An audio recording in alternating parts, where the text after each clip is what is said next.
Hey everyone, and welcome back to Fallen Drift. Hey guys. Hi. Hey. How you holding up over there?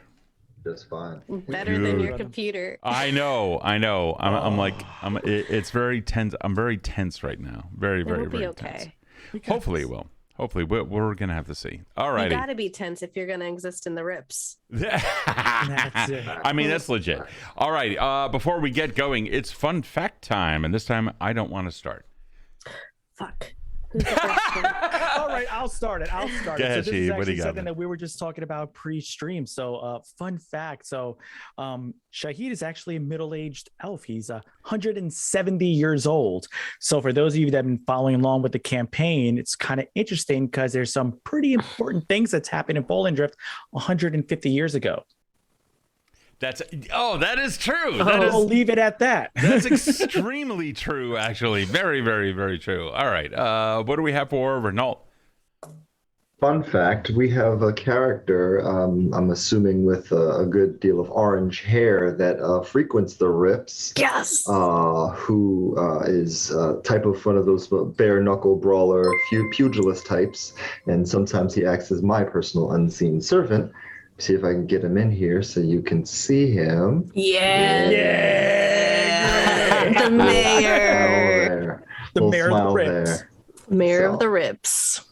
Oh, fuck. I love it. I absolutely love it. All right. Thank you, Zen. Thank you, Zen. Yeah, 1,000. Ben, my man. Seriously, Hell thank yeah, you, man. hell That was yeah. awesome. Holy crap. Do we have anything for Ophelia? God. Yeah. Yes. Ophelia has a star named after her from a old dear friend who was an astronomer, and he surprised her for her birthday. Ooh. He also died gruesomely. Cool fact. Okay. You know what? Keep I'll going. add that. Keep going. Okay, so Keep going. yeah, no, this is actually cool. I actually have something. So he died gruesomely. So sometimes part of the reason that she wanted to get into speaking with ghosts was because she wanted to get back in touch with him, but she's never seen him. Oh, man. What's his name? His name is Jefferson. Jefferson. Yes. Yeah. Mr. Jefferson. All righty. All right, cool. By the way, you notice that Mike is not here tonight. That is because Mike is with his beloved. Awesome. All righty. Guys, I have some stuff for you. You guys ready? Yeah. Do it. All right.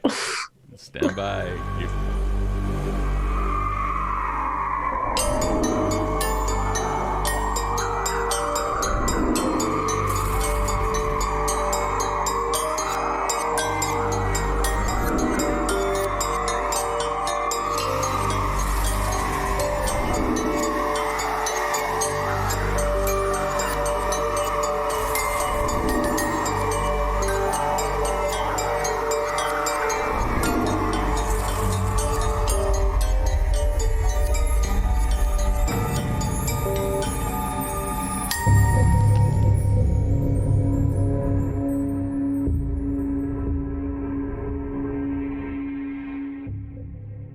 You have found yourself standing before a man folded in half through pain, excruciating pain, having committed the 300th murder of the doctor down below with a glass dagger. The healers inadvertently do something that they may not have wanted to. Ophelia, you plunged the glass dagger into the offensive man's soft tissue below the waistline, a fitting end to the vile practices of his past. Now the dagger began to vibrate as a black ichor, the man's own soul being absorbed by the blade, traveled the length of it, stopping just short of the hilt. The ichor quickly boiled and evaporated, leaving no trace. But behind you on the table, beside the dissected abomination, the blue crystal alongside of it, which had been slowly pulsing an electrical current into it, began to zap feverishly, and a piece of fleshy graft completed the creature. First, one finger, then another, as it stirred to life, each muscle gaining reanimation, one after the other. You estimate 30 seconds to 60 before it rises. What do you guys want to do? Should we break the crystal? Should we kill the creature? Should we try to convert the creature? What are we doing? I think breaking the crystal is too late at this point. This creature's coming out. We need to get the hell out of here. As you guys look behind you and see down the hallway, I am currently continuously running around the cage area away from the thing that has been chasing me the entire time, trying to avoid the little rust creature attacking me at any capacity while yelling expletives at it. So the rust monster down on the ground, low at the ground, tentacles reaching out and like trying to smack you with something or trying to feed off of whatever metal you happen to have on you. Suddenly, both tentacles raise and it backs up by about 2 feet. And you can see the equivalent of small, like chitinous type of hairs rising. And immediately it turns around and skitters right down the hallway. Okay, that's a good sign. That's a sign. Let's go. Yeah. You guys start moving? Quickly. Yeah. Let's move quickly. Okay, yeah, you begin moving. You start making your way back down the hallway, and you can see, just as you come down the hallway from the main experimentation area, if you may remember, apologies for a lack of a VTT, the hallway was bisected, or rather had a passageway going down to the south and one up to the north as well. But the one up to the north were stairs that would go down one flight, turn 180, and go back down another. You can hear footsteps coming up there. Footsteps, and you see cloaked figures coming up the room, or coming up. Now, you guys have just managed to pass it and starting to turn down the hallway. They then come, they see you, and they look over to their left and race down there, and you can hear, how many? How many? And one of them turns to you and looks over at you, shouting. Now dust begins to fall from the ceiling as a low rumble begins to take over. How many? 299. We keep running. And you continue going. You guys start going. As you are going down the hallway, you can hear them. The creature's completed 300, but there's no circle. There's no circle. Where's the circle? Another one saying, it's not contained. Oh dear God. And you can hear, quickly, chalk, get something around it. You can hear the frantic nature of this. You start making your way back down the hallway, and then you turn right and you turn left again, coming back down to a door that you know opens up to like to where the floor had completely dropped out by about 15 feet. Definitely a hazardous area. But as you go, you can see that there's a body on the ground. There's the body itself looks normal. It was just one of the cultists. And then you hear something that tends to really not bode well. Through the hallway, you can hear a scream coming from behind you, and then a chain lashes out through the door, narrowly missing you three as you try to make your way down. The chain itself hooks into one of the bodies, and another one starts whipping itself back down the hall as well. And this one lashes out into the darkness and just and zooms right past Shahid's head and lashes into something in the darkness itself, and you hear, no! And you can see a cultist who had been just navigating those rocks down in the darkness. He gets pulled up. The one down on the ground begins to twitch. And at first you can see the unrobed hand like begin to bubble and burst. And you see it even getting smaller and smaller in size. Shahid, I need a perception check. Yeah, you got it. First roll of the night.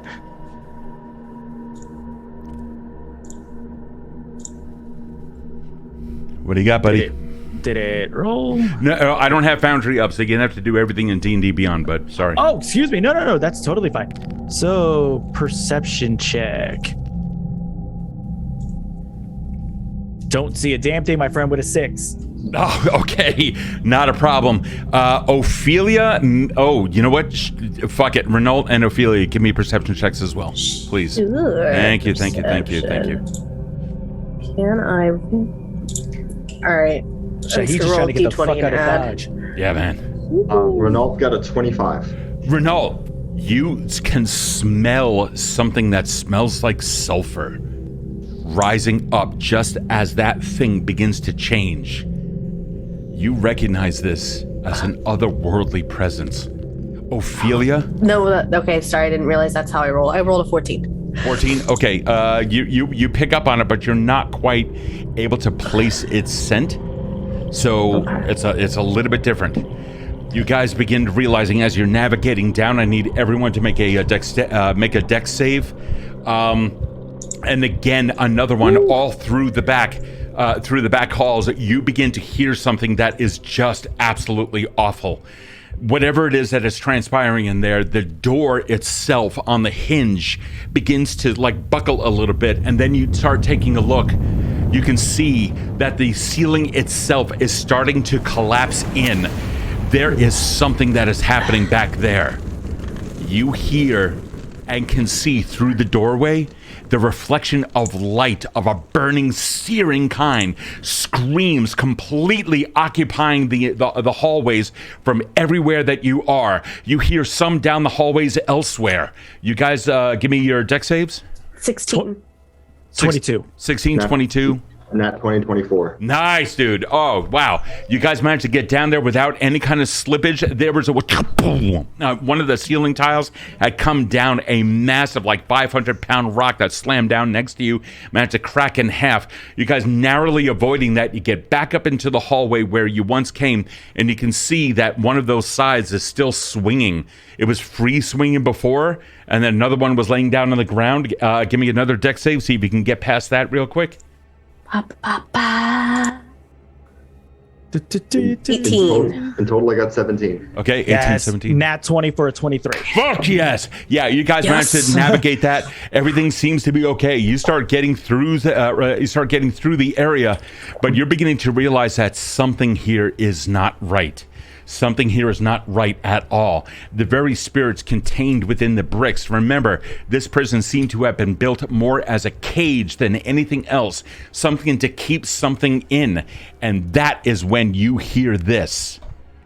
Oh, hello. Is this? This is this. Here we go. Zabnir. It doesn't sound the same.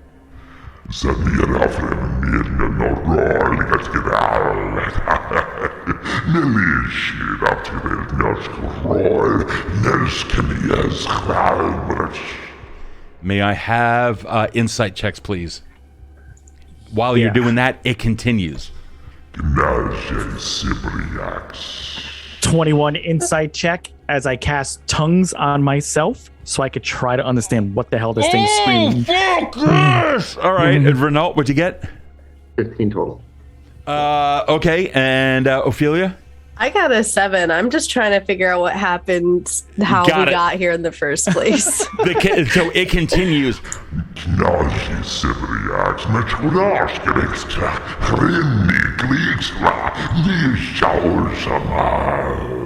We need to move. There is a shift. You guys are still running down the hall. Shahid, you managed to cast tongues on yourself. Normally I think that allows you to speak. I don't know if it allows you to comprehend, but whatever the fuck. You understand I can understand any spoken language. Yeah, dude, you got it. Foolish mortal meatbags who have dared to constrain me, learn to meddle not in the affairs of the abyss.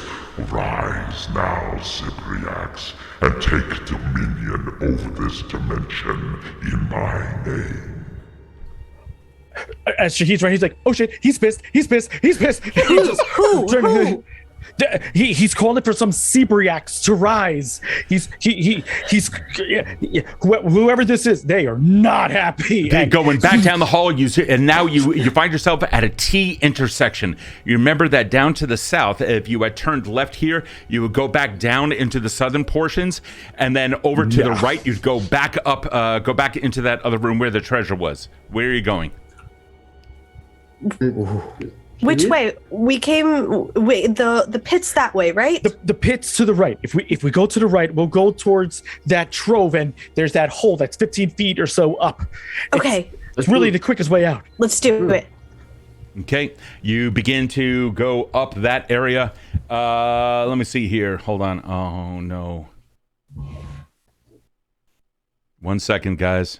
I want to make sure that this is not doing its thing on me again. Oh, okay. brother. It's all right. Bear with me. There we go. Okay. Okay. There we are. Damn Cypriacs. Oh, it's bad. Hold on for 1 second. Let me change this to where it needs to be. There we are. You start making the run. There we go. Okay, you start making the run back up the 15 wide passageway to where Ophelia, you know that you were. I would remind you, you do not remember the events of the past 24 hours. Correct. But everything since you dropped out of the hole to which you are now going, you do still remember. Having Correct. said all of that, you guys can hear you, chains, and appearing before you out of the rubble. One of the cultists now comes forward. Its robe seems extremely large on an otherwise small body.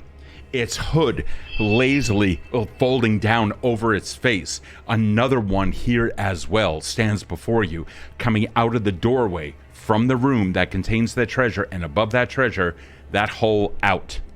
Their hands coming out, bulbous and small. From behind you, the smell of rotting vegetation. You can hear chains dragging somewhere along in the hallway itself. Something moaning in the distance. What are you guys doing with the two things about 15 to 20 feet away from you? I don't think we should try to pass this. And I think we should go another way. As far as you guys know, there is no other way. There is no other way. Back is chain boy. Forward of these guys. The only way out is through. You hear some kind of a moan or a coming from the hallways behind you. That smell of rotting vegetation getting stronger and stronger.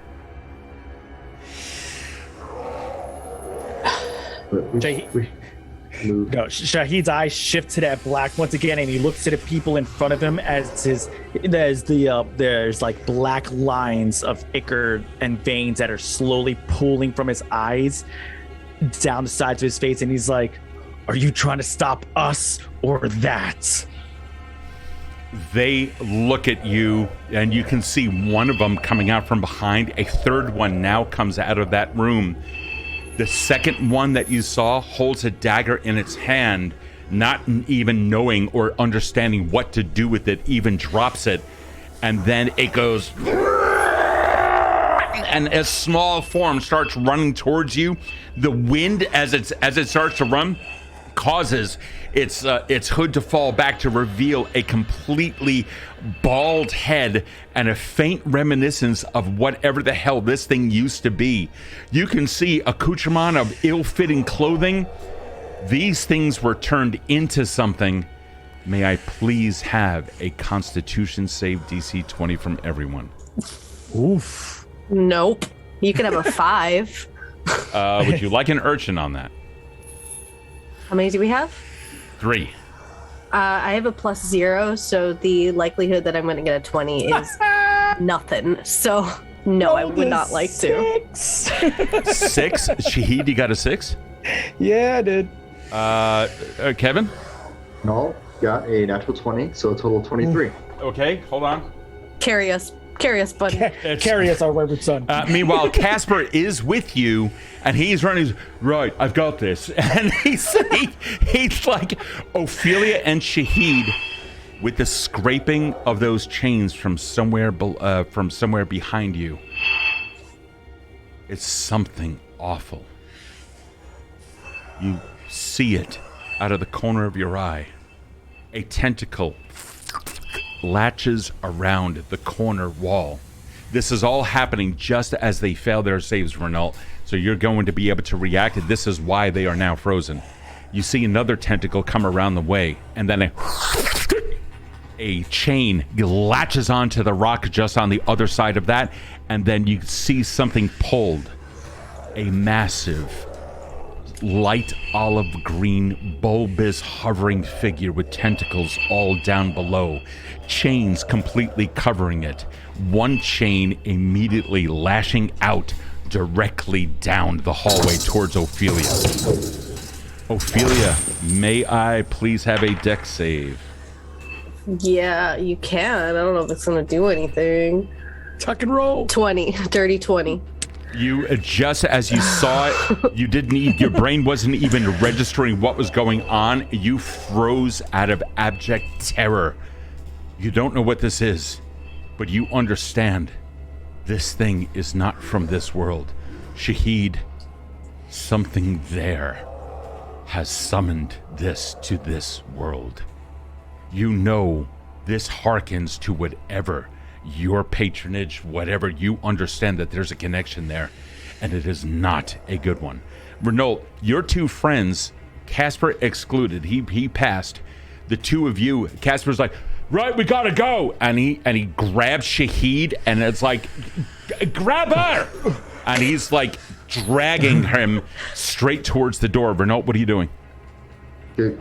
Well, Ophelia, I don't know how to grab her. All right, grabs Ophelia like by the shoulder and just like poorly fireman like tries to carry her along the way to catch up with Casper, who is probably way better fit than he is. Got it. And just as you grab her, you can see the entirety of this object. The reek of rotten vegetation permeates the entire hallway, almost to the point of nauseating you. It fills the entire 15-foot wide corridor, tentacles lashing out, and with every single body that they touch, it turns. You may remember that there were several of these dead bodies that you placed at the end of the hallway, each of them beginning to twist in some kind of an odd thing. May I have a religion check from everyone? Ooh, even me, I'm frozen. Yeah, because your mind is still working. Oh. You just can't move. You're Okay. not processing information correctly, but you will still be able to see it. Got you. Go ahead. No, I'm just saying I'm definitely not processing anything with a 9. I got 18. Yes! I got an 18 also. And Nice. Casper does not have it. For those of you that got a 15 or above, these people are being turned immediately into demons of some kind. With an 18, you understand them to be manes. These things are small, horrific. MANES is how you know how to spell them. Thank you.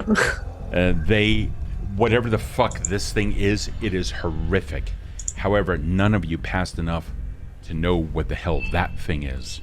May I please have strength checks from those that are carrying?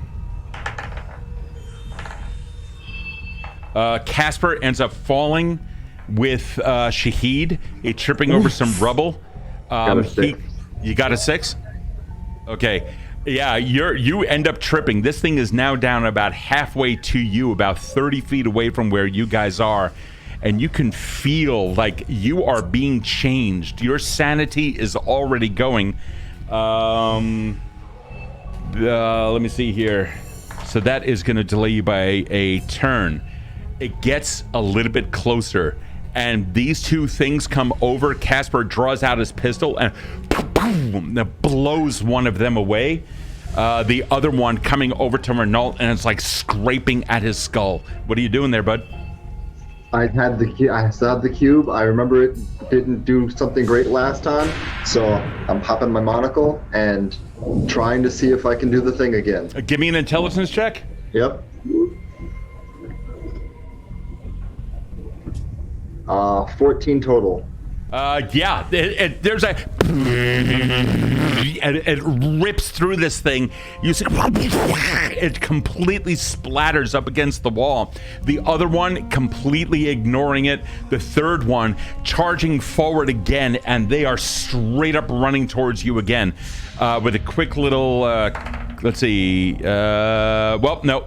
You manage to get Ophelia back out for the ground, just as Casper does with Shahid. Give me a to hit, Renault. Ooh, I'm just gonna find that. Apologies. There you go. How do I just roll a d20? I can roll for you. Thank you. I got a 1. All right. Oh God! Okay. So Can you do that better? I tried. I'm sorry. Nope, that's what I had. Yeah, dude. You're trying to like kick this thing in the head or do something with it. Unfortunately, it was just not good. That the third one continues to come closer to you. Let me see here. Casper swings Shahid's body around, and his feet just clip this dude right in the head. I rolled a 20. So Shahid, you were just used as a weapon. However, Ophelia and Shahid, now that the two of you are out of view of this, the fear now subsides to the point where you can regain control of muscles. However, you're now under a typical fear reaction. Everyone is running for that fucking door. Yeah. Yes. There is suddenly the hall, it's blasts with fire from down the way. There's the glow of this starting to catch catch right up behind you. Casper's like the back of his coat even like starts to cinder just a little bit, but you guys manage to get through the doorway. You now come up to the hole, and it's about 12 feet up. What are you guys doing to get up there? Quick! Somebody go first. Easier solution. Renault takes out his little grappling setup that he had from before, pulls the leftovers, and takes the shot. Give me a dex, or go ahead and roll to hit. Let's see if you get something good. This thing is now starting to approach. A tentacle reaches through the door. What do you got? 9. A 9? Yeah. Use some points. I'm gonna add everything. Roll my loads. Make it a 15. 1, 2, 3. All right, 15. Yeah, no problem. It goes right up through the hole, and you can hear it go chink. Oh no, actually, that's right. You don't hear anything on the other side. You can feel it. Okay, it seems to have been gripped onto something. Where the hell did my pen go? All right, everyone, give me a climb check. You just need DC 10. Okay. What are we like, an athletics or? Athletics. A climb check. A climb check. Oh, fucking Pathfinder. 15. Baby. 15. Awesome. 14. Nice. Yes. 15. All right. Yeah, not a problem. You guys, it was only DC 10. You guys managed to crawl up there, and as soon as you do, the scene seems to change. It's different up here. You can hear some knocking everywhere. You swear you hear the voices from the asylum patients, something that you never heard in the asylum's basement before. You come up into the darkened chamber, and you can see somebody there in the corner, a canvas jacket holding his hands at bay. His legs freed. Looks like one of the leather tongs have been chewed through. Looking at you. Curious. A stare that goes on for about 1,000 miles. But he is looking right at you. And the floor you just came out of.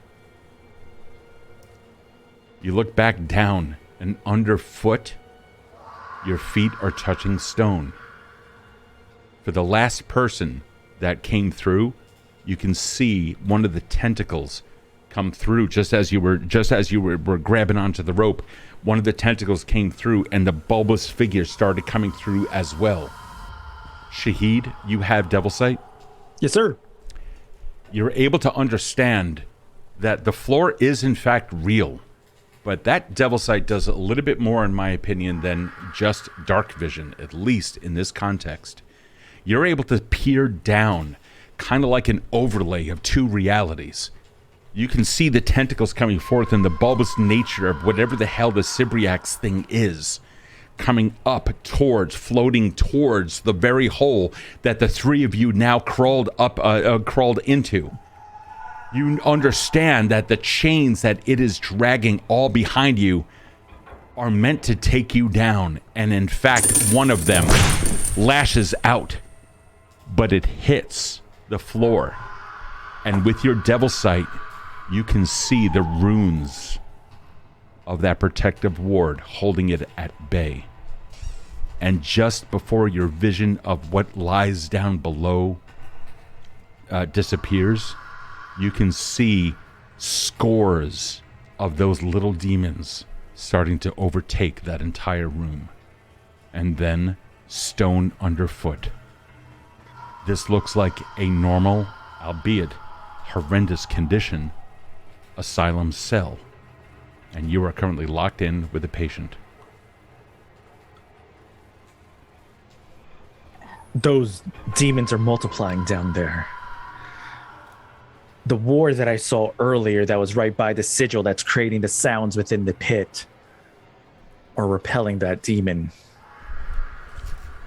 As I say that, I want to take out that black book that I have, my Book of Shadows, and I want to start trying to mock some of those that sigil of the protection, that circle in my book the best I can as I'm speaking to them. Oh, dude, that's fucking cool. So your vision is not going to allow you to do it, or excuse me, your vision is beginning to fade as a new reality begins to take over. So I'm going to make it, this is going to be, we're going to make it a medium difficulty, DC 15 intelligence check. Let's see how much of it you can get. Yeah. DC 15 is going to get you 100% to those sigils with 100% so accuracy. I rolled a 12, then with a +3 gets me to that 15. Boom!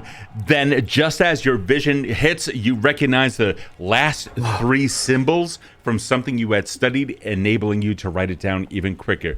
You now have it. You can add to your grimoire a ward versus demons. Nice.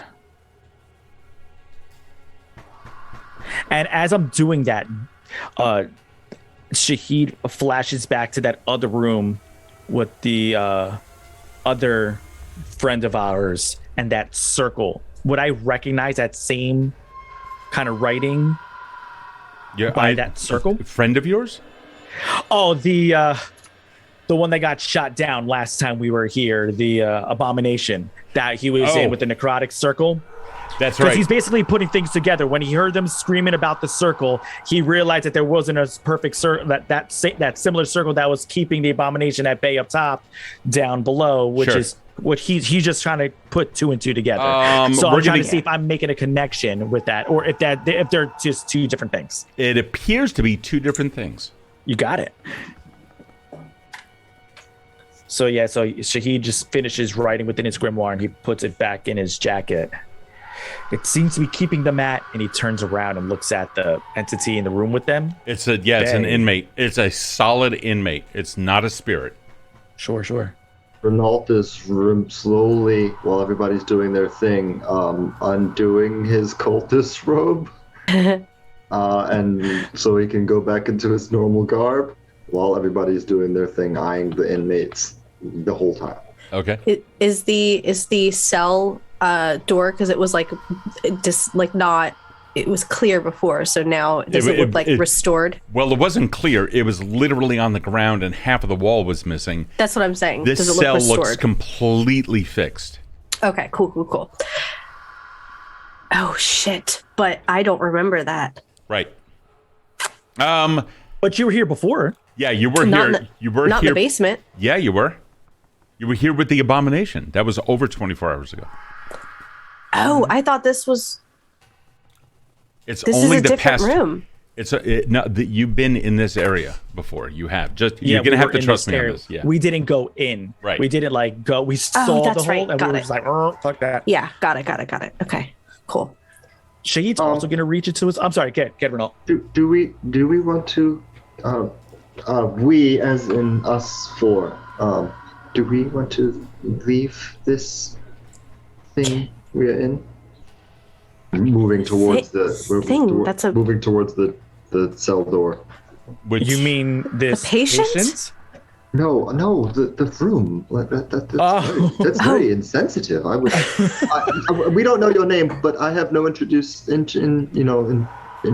don't want to be a thing I want to do with you. No offense, but yes, I would like to not be here.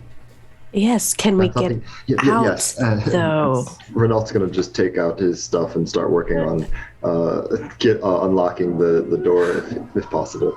Yeah, Casper is also going to do the same. He's going to oh fuck, he got an 18. Yeah. If you can't do that, I think I can. Right. Renault, go ahead and give me a skill check. Give me a dex.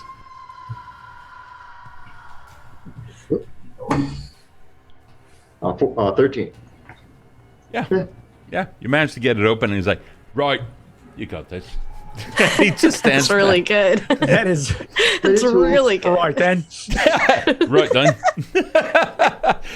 Yeah, Renault. You first off, there are no keyholes on this side, but you recognize with some of the implements that you have, the door in the top that is barred. You kind of like stick your like grappling hook thing through and lift the bar on the other side, and with it just opens up into the hallway, which looks very functional. And you can see you look off to the right, and there's an assistant there at the desk who's looking at the three of you. He stands up and kind of raises a finger, just as a reminder to get out of this area. You turn right, you would head towards him, but turn left immediately before him and exit the door out of this area.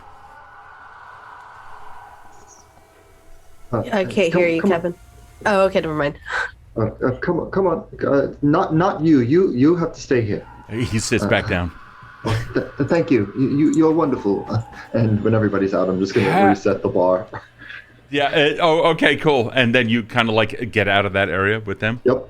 All right. So the three of you now find yourself heading straight. The last time that you were here, there was some kind of a shadowy figure through a broken door on the right-hand side. You guys remember this. And other entities, like spiritual entities. So far, everyone that you have come across is incredibly physical, very tangible. Now you start heading down towards, or rather, you start going down a 10-foot wide hallway. After about 15 feet or so, it goes off to the left and continues straight. Down on the left side, you could see two burning green sconces on either side of a heavy door on what we will say is the right side, or to you, the north side. That door was the one that you had walked through when you encountered the very first abomination.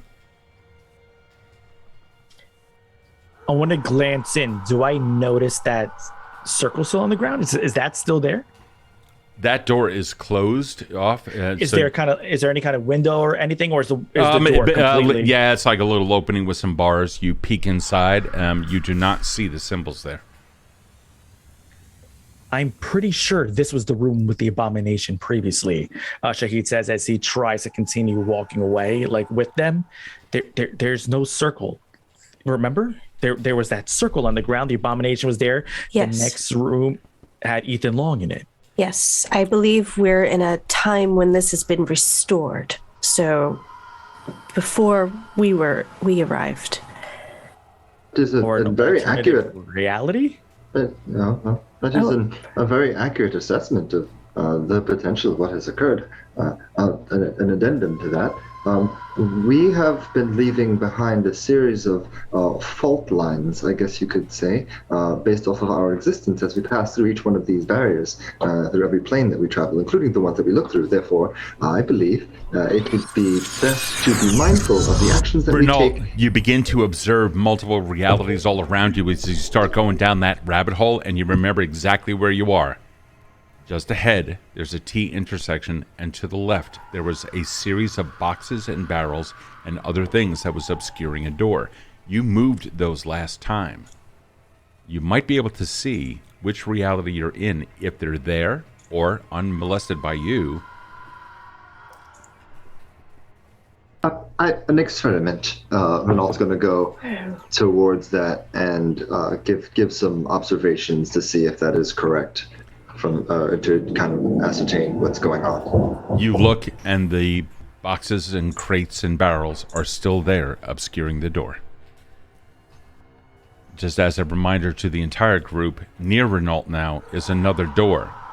The last time you were in that place, there was an examination table, and as you approached it, you began hearing very, very odd sounds.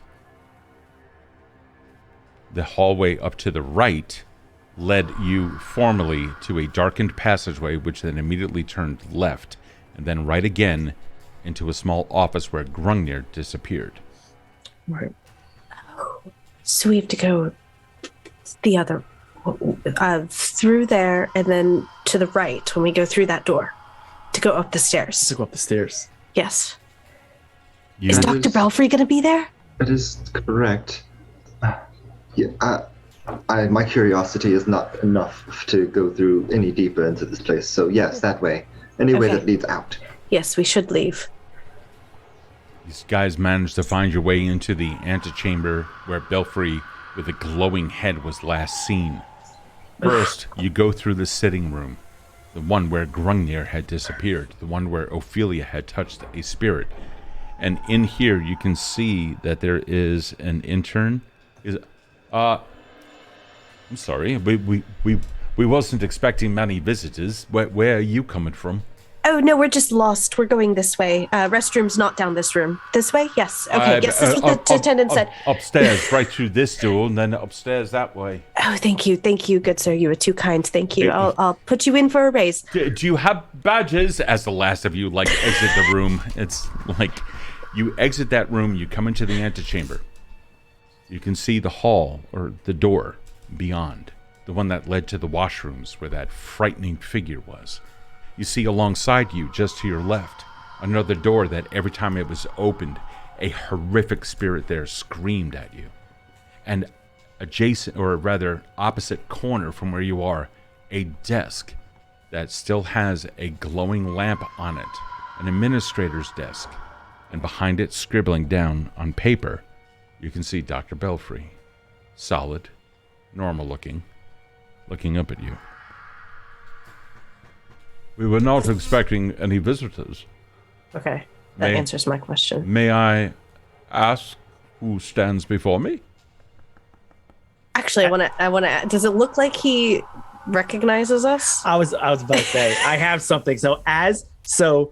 If before you say that, what I want to do is Shahid, he's gonna reach into his pocket as Belfry is speaking to them, and he's gonna grab onto his last one of his last copper pieces that he has, and I want to do what is it? It is detect thoughts on Belfry before you even start speaking to him. So what I'm trying to do is obviously I want to hear his surface thoughts if I can, sure. But I want to dig deep to see if this is all a ruse, and I want to kind of listen in as I'm assuming Ophelia's going to start asking questions. Yeah, absolutely, man. Yeah. So that he has to do a wisdom check, wisdom 15. You got it.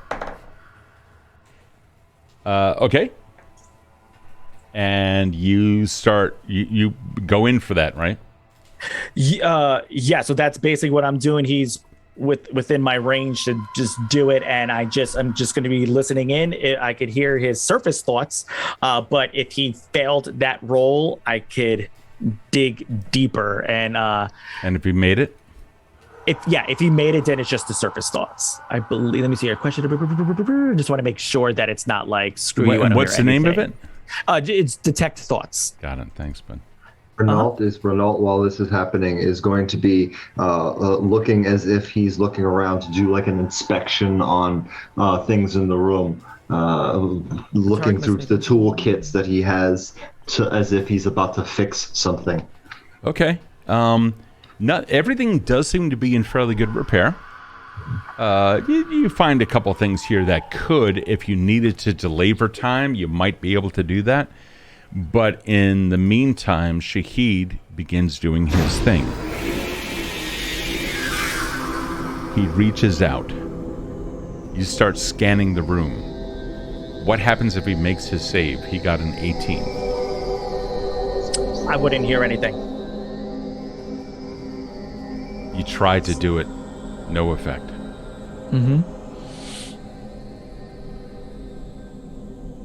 Dr. Belfry, you have a couple of things in disrepair in this office. I'm not entirely sure if you were given the information, considering the very slow process of getting paperwork, but amongst the terrible maintenance that is at the lower levels and the entrance level. And of course here, I'm trying to make everything run as smoothly as possible from the ground up. You can see that there is a bell on his desk, which he is reaching for to call for attendance.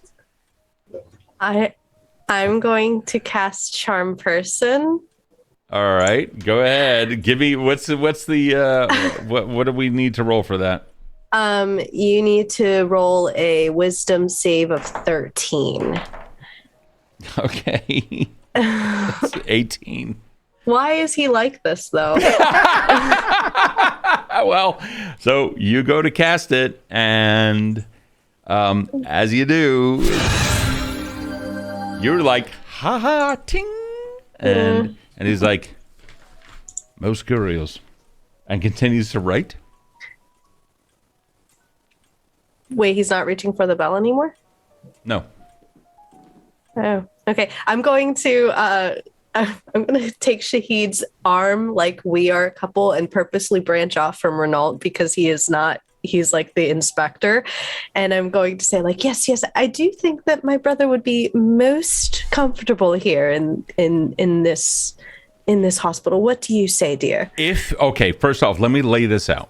He's in the opposite corner. By opposite, yes. I mean from you. And right next to you are stairs that go up to a main level.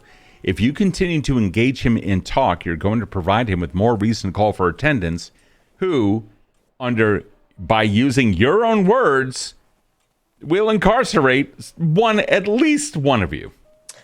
Oh, the administrator's desk isn't that front desk by the front door? No, we're still in the antechamber in the middle room. You haven't even gone up the stairs yet. No one here has said that you're going up the stairs yet. Well, yeah, we're going to try to go up the stairs. Well, you decided to engage Dr. Belfry first. So what are you doing? I mean, I'm going up. I'm taking Shahid's elbow, and we're going up the stairs as I am talking about the conditions of the hospital. All righty, cool. All righty. This is in terrible disrepair. I'll be there in just a moment, and I'm going to cast a mending spell and fix whatever the hell you got going on. Okay, you take the time to do that, and he looks at you. Maintenance, replace attendant. What is your name? I'm Mr. Renault. He pauses for a moment. He looks at you.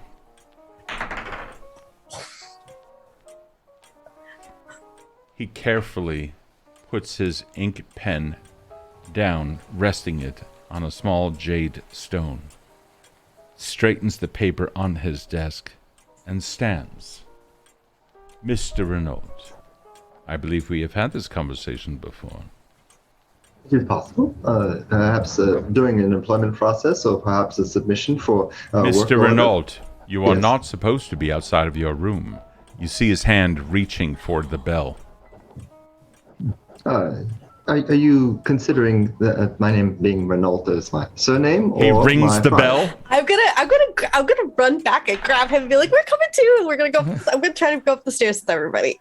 There are two attendants now with a ding, ding, ding, ding, ding coming from that. There are a couple of attendants that are like putting on their coats, and one is like putting out a cigarette, and he's like, and you guys are coming up the stairs, and they pass right by you, and you can hear a conversation, and then all of a sudden you hear, "Get him!" Let's go. Out the front door. In response, can I do mirror image and have one of the images run downstairs? Yes. That is going to take an action, does it not? Yes, just an action. You're going, okay, so that is going to be a single action. They are going to use their action to dash right up to you, and then they will use their move action to dash, or not to dash, to move to you, because you're still within 30 feet of them, and then apprehend you. Are you sure you want to do that?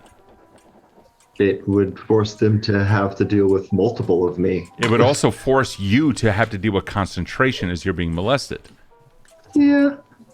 I'll give it a shot. Or you can run. Just come with us. Oh, yeah. Fucking run. Let's go. DM giving you hint, run. I'm out. We could do mending on the rips another time. Heard. You managed to So get much things that need to be fixed. It's Oh my okay, you can't fix God. everything. Wow. Alrighty. So you see the attendant at the desk, kind of like, "Hey," and then you exit. It is bright. It is beautiful outside. It is Fallendrift. Now that you are outside, you hear all the sounds of the city. There are wagons and horses and bells. Once you step outside, the attendants are now coming towards you. I'm sure one of you slams the door in their face, and you guys continue running. Are you going west by turning right? Because remember, you're heading south. Do you go west by turning right, or do you go south further into the other districts across the plaza, or do you turn left to go east and head towards the Rips and where most people's homes are, including the Intelligarium? I would say that, Yeah, but I would guess that would be where they would be least likely to follow, anyways. Correct? Because of how I would They feel get the their same. sketchy. How much their asses would get whooped by random people. Exactly. So Casper's like, right, So good. I gotta go check on my friends, and let me see if I can get some information on that micro fella. And he turns and he's like, he jogs. He sees them. Hey, follow me! Follow me! And he goes down south and then cuts right to go east. And you guys manage to stand off to the side or continue running it down to the west or whatever. Either way, you split up, and they go to follow Casper. He's out, and hopefully we'll see Mike next session. Well done. Right then. You guys, now having given him the slip, what would you like to do? I'd like to know when we are, so perhaps we can find Otto or somebody and get an idea of We could always head towards the Intelligarium. We know that there's an entryway over by the Rips. That's true. I want to make sure we're in the right plane of existence and time. I will accompany you, but I'm going to have to at some point check on my cache of things where I stay. But it can be done later. But that is my intentions as well. Okay. Where is that?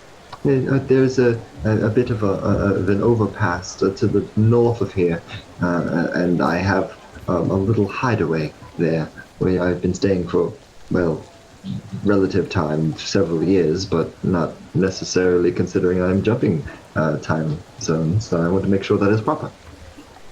We could go that way and then go around, circle around. Later is fine. Okay. All right, so you're currently heading back towards Ludgrave Park. This is where you wanted to be, right? Heading back towards the general ease. Yeah. Yeah, general ease. Yep. Okay. Yeah. All right. Cool deal. You guys start going through, and you can see that Ludgrave itself is exactly as you last remember it. And now there are a couple of tents here and there. They seem to be more merchant stalls than anything. But the fountain itself is still laden with algae. There are still people that are waving sticks at the air at things. Nothing has really changed, but it looks like that some merchants are just setting up for a couple of, some business here and there on some sort of a holiday, perhaps. I want to take out my planchette. Okay. I'm going to look through it to see if there's any of the claws or any of the claw marks on people. Yes, absolutely. May I have an intelligence save? A save or a check? A save. Oh boy. I'll throw 5 at that. I'll throw 5 to make it a 15. You'll throw 5. Oh, wow. Okay, so Ophelia, okay, you have still your 1 left. Renault, you threw everything at it before, right? I did. Yeah, so, all right, so you don't have anything left. Shahid, did you use anything? Yeah, I used a 3, so I have a 1 and a That's 2 right. left. Okay, cool. All right, and no one has used an urgent yet. Okay, cool. You look through the planchette, and it's... You can see that there are people wandering around, including many spirits and many different animals. You see an incredible amount of those ash dogs or those ash hounds or whatever the hell they are meandering about, and then in the distance one of them like lunging towards one of the people that have been trying to like swinging at something with a stick. Yeah, because he's beating off the fucking ash hound. And then coming up to you. Nope. Okay, that's going down. Going down. And you can feel like something going through you. Okay, the dogs are still there, so that's good. I think it makes me feel a little better. I still don't know when we are, but You see a kid, conveniently, you see a kid with a newspaper. oh, I'll take one of those for a moment. I'll give it right back. Look at the date. Okay, yeah, it is the 9th of last gather, 1843. It's just later in the day. Okay. It's later today. As I give the paper back. Judging by the still setting upness of the merchants with the tents, where the sun is, it's about 10 a.m. It's about right. Okay. I should develop a map or a schedule of some type to probably find out what exactly we have been doing, considering we have been jumping back and forth many overlays of the temporal spaces that we've kind of been a part of. That would help. However, I am exhausted mentally. I am drained. I just ran from something I could barely comprehend that was released from a world that we... Let's step over here so we aren't scaring the child. And you bump into a kitty. Oi! Good day, sir. Good morning, sir. Very morning died, sir. Hello. If you've taken anything from me, please give it back. Did you? I'm sorry. What did you just say? What? I said very good morning, sir. No, after that. I'm sorry, ma'am, miss. He Okay. like backing away from you with his newspapers. Yes, no, you're all right. He said Harry Mourner died. And he doesn't know he said that. And you must be tired because you missed it completely. Yes, very much so. So perhaps we should go to this, whichever is closer, the safe house or my house. The safe house is on the other side of the city. Your house, at least, are on the right side. Yeah, Okay, the safe so my house is by the museum. That's right. As uncomfortable as your couch is, that would be preferable. Okay, let's make our way that way as we discuss that little boy just said Harry Mourner died and didn't realize it. You end up going through a good portion of the city, at one point even crossing through a very busy market area. This is just in the southern residential area. It appears to be, again, some kind of a holiday. You guys know that these kinds of street festivals and whatnot sometimes happen in Fallen Drift. Chickens and goats and all sorts of things just from the outside farms are brought in these tiny little farmers markets, usually set up in parks, but due to the very classist way that the city is laid out, major intersections also become overrun with these things. You end up going through a wide variety of places here and there until finally, Ophelia, you manage to make it back to your place. But not before, just as you go through one festival area, you can see cures for head colds, broken bones, dysentery, whooping cough, arthritis, spiritual possession, and other ailments for the common person.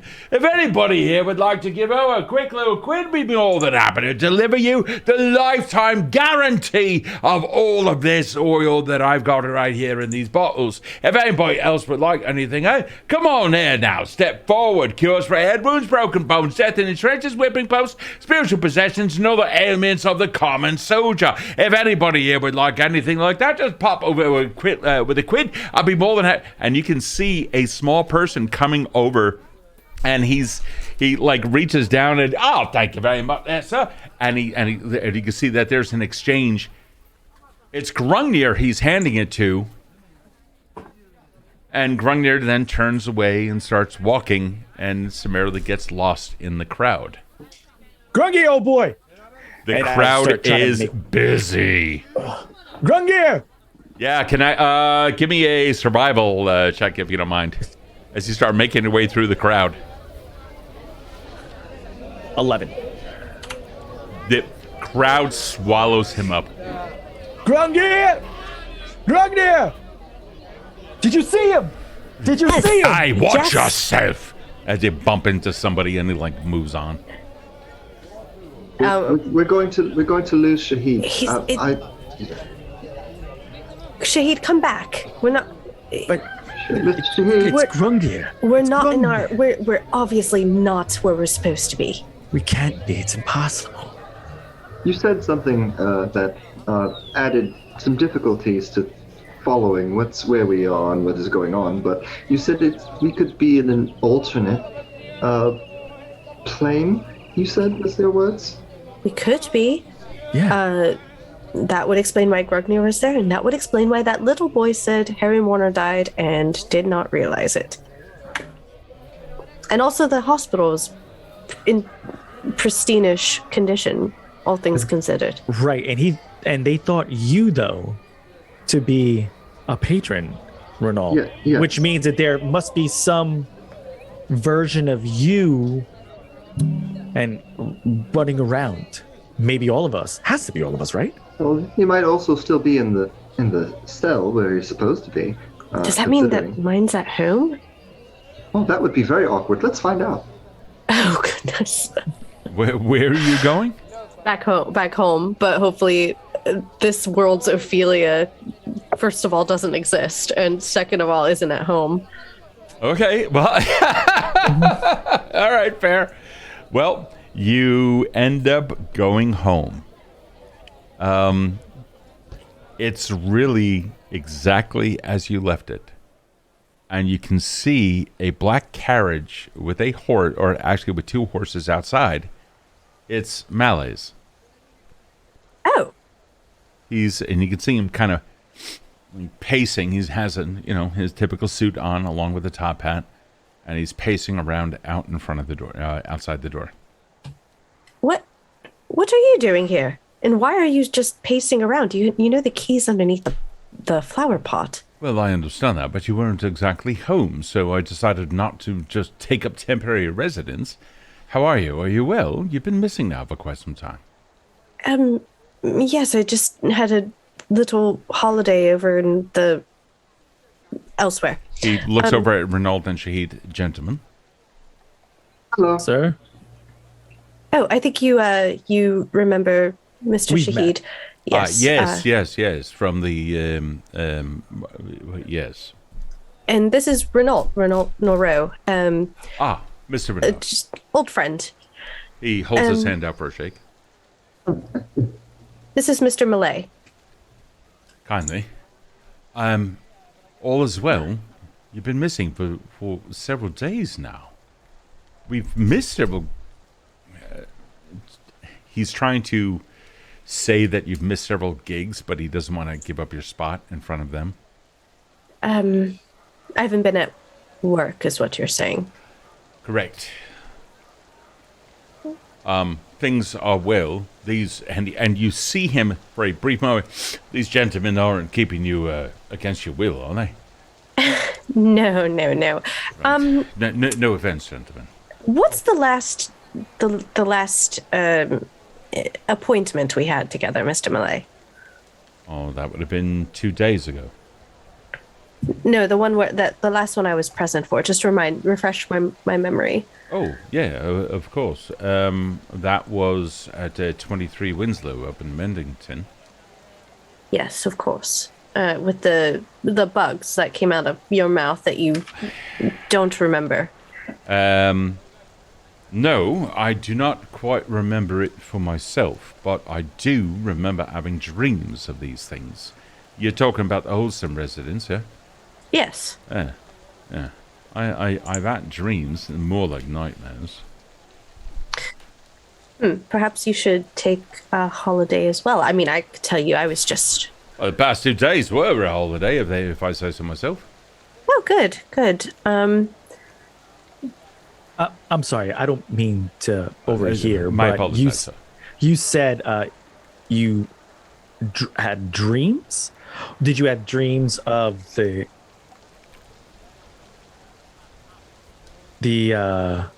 situation that she People was are just walking by and he tips us at, perhaps we should all go inside, yeah?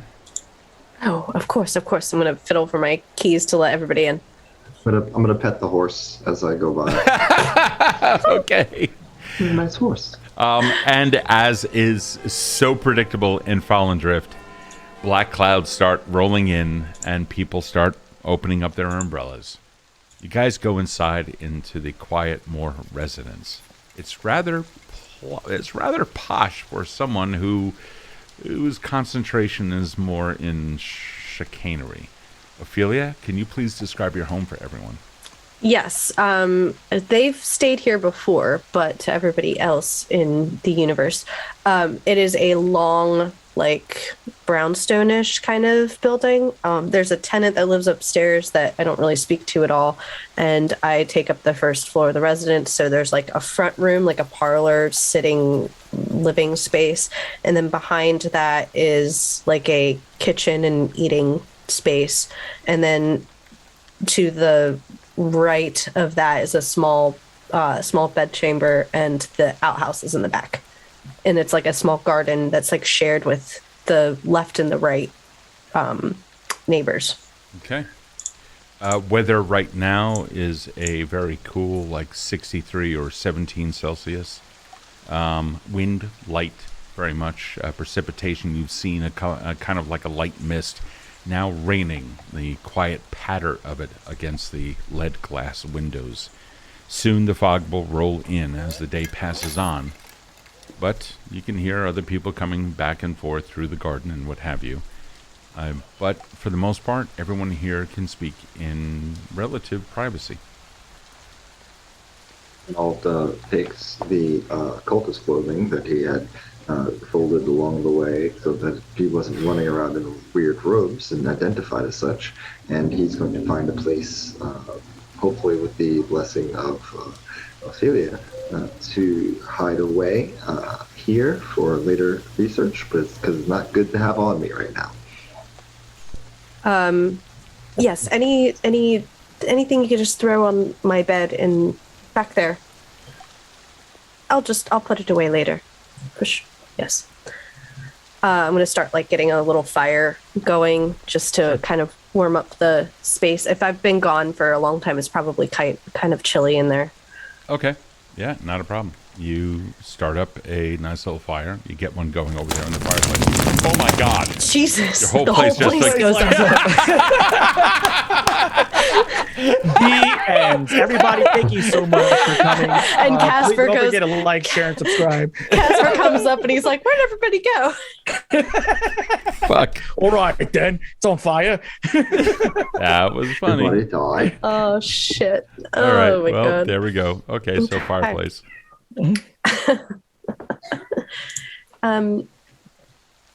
So, Mr. Malave, Yes. if you've, not to be so frank, but if you've missed me for so many days, what have you been doing? Looking for you primarily. I have found you. Found traces of you, mainly down to the south town. Looking around for you, quite honestly. What kind of traces? Well, there was talk of several boys who managed who tried to hold you up soon after the last seance. They didn't quite get on so well. No, Bloody ears and all yes, remember them. Someone else there in the park paid them a handsome price. They told me that you were there around the fountain late at night that night, and then after that you just buggered off. Interesting. I apologize if I seem somewhat intrusive in everything that you're doing. I don't mean to be. No, it's all right. We work together, so of course you'd be worried. Right. I am just very confused. I guess I'm a bit disoriented. I took such a long holiday. I kind of lost track of the goings on around the town. Speaking of the goings on around town, I haven't interrupted anything between you three, have I? Oh no, we just met up. I was on holiday by myself, and I just caught up with them in the square. So they decided to walk me home. Right. Gentlemen, were you with Miss Ophelia the whole time? The whole time? No, we met up a little later, I believe. I don't mean to change the subject, but it's just still pressing on my mind from when we were just standing outside. You were saying something about bad dreams. Oh, right. What was it exactly that you were dreaming of? Was it an instance that occurred, like that that Ms. Ophelia believes happened, or was it the actual seance itself? Oh no, heavens no! It wasn't the seance itself. It was something that had occurred during that time. I was sitting in a chair, and as I was sitting there, I remember someone. It's kind of like taking a back seat in a carriage. Yeah, if you got the reins in your hands, and then all of a sudden someone else has them, and then you're just sitting there doing fuck all, and then bugs, like they came from an underground place. They came up from deep well within inside, and then came out.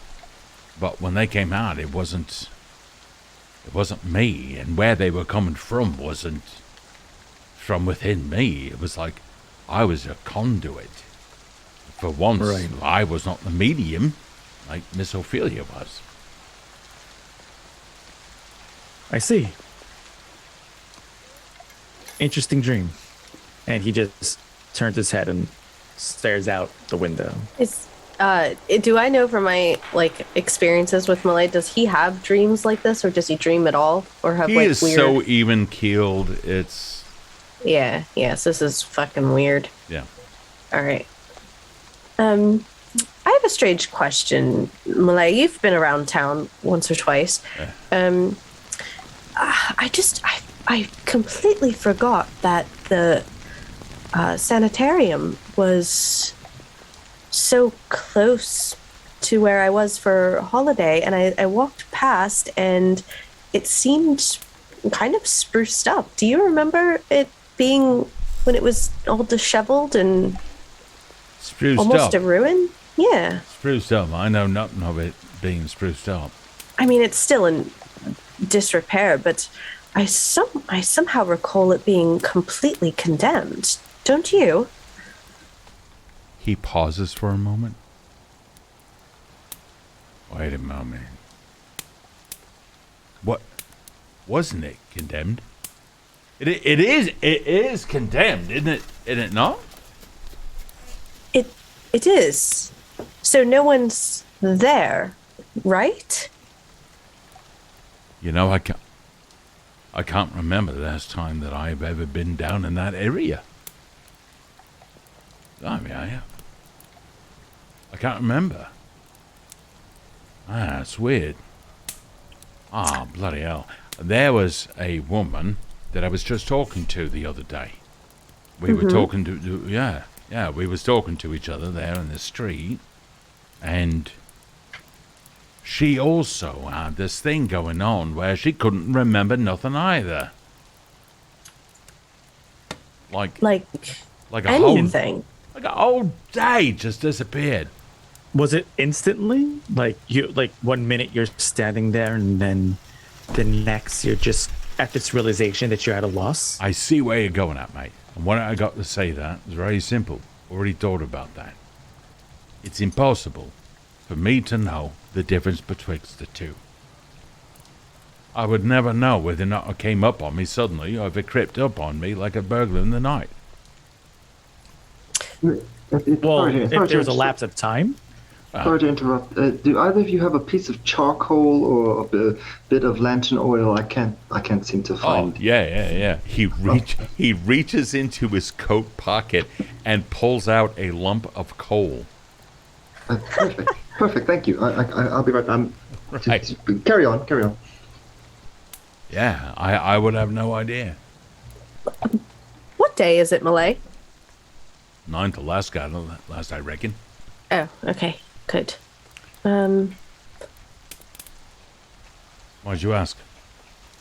I forgot. I think you should be transparent with your friend about the fact that we are missing grand sections of time. Wait. You are as well. Okay. Have a seat. He stands up and sits back down. You're such a dick. Well, I'm getting all sorts of cozy here in front of the fire that you got. Okay, that's fine. Get cozier, I suppose. I will, to save time, I'm going to tell him everything. Okay. All right. Shahid, are you adding anything into that of your own particular bent? No, I'm going to let her speak to her friend the way that she sees fit. And, however she feels in those blanks. Well, I meant, are you adding anything to it? His reaction to her words is more of a, like, it seems like he's genuinely interested, like a child is when hearing something for the very first time.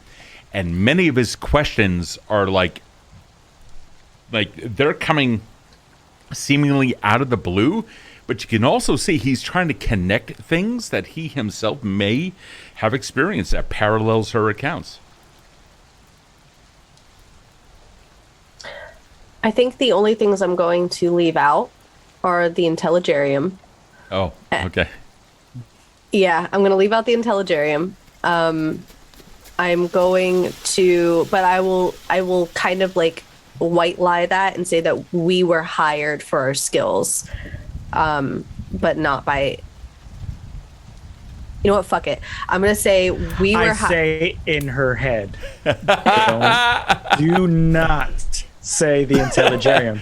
Don't speak our truths out loud. Ooh, I forgot about that. Okay, I'm gonna say. I didn't. We were in this room. I'm gonna instead of the Intelligarium, I'm gonna say we were hired by Casper. Casper? Mm-hmm. Who's Casper? One of the constables at the station. We had come across a situation where apparently my skill set, as you know what it is, and his back there, and Shahid's here were needed for an investigation. Right. You know, much of what you're describing, lost time, memories here and there dashing off, so much more. All of it seems so familiar.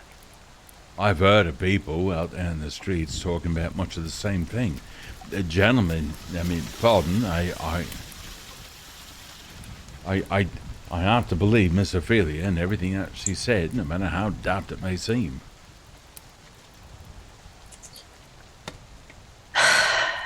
I just don't understand. I don't understand how we are here. He interrupts you for a second after looking off and like with that 1,000-yard stare, like he's recalling something. You've seen him do that before. Yeah. Wait a moment. Right, I got one for you. You come across some beggar in the street or a merchant at its stall. Yeah. Hmm. And then they say, up off the... Wow, what was that? No, as he says that, Shahid just slowly starts leaning in, feeling that he knows where this is going. And then says something to you that causes you to do a double take. You know you've heard it before, but it ain't quite the same the second time round. What did you hear? Oh, fuck if I know. Something different. Something absolutely different. Was it gibberish? Was it common tongue? That's a good question. I want to say initially that it was gibberish, but something tells me that it was something else. Something else entirely. I'm like, I could swear someone said to me, or they said hurry up. Someone else heard hurry up. To me, they said furry something else. I don't know what it was. I attribute it to long nights without sleep. Ophelia, in your head, you hear "fuck," and he's just leaning forward, so silent, with his head tilted. Well, I think the most interesting thing were the whispers. Whispers. Oh, yeah. Oh, don't go telling me none of you heard about this or experienced it for you. Oh, fuck me. Right. There's certain parts of this town, yeah. You start walking down dark alleys, people where they don't go.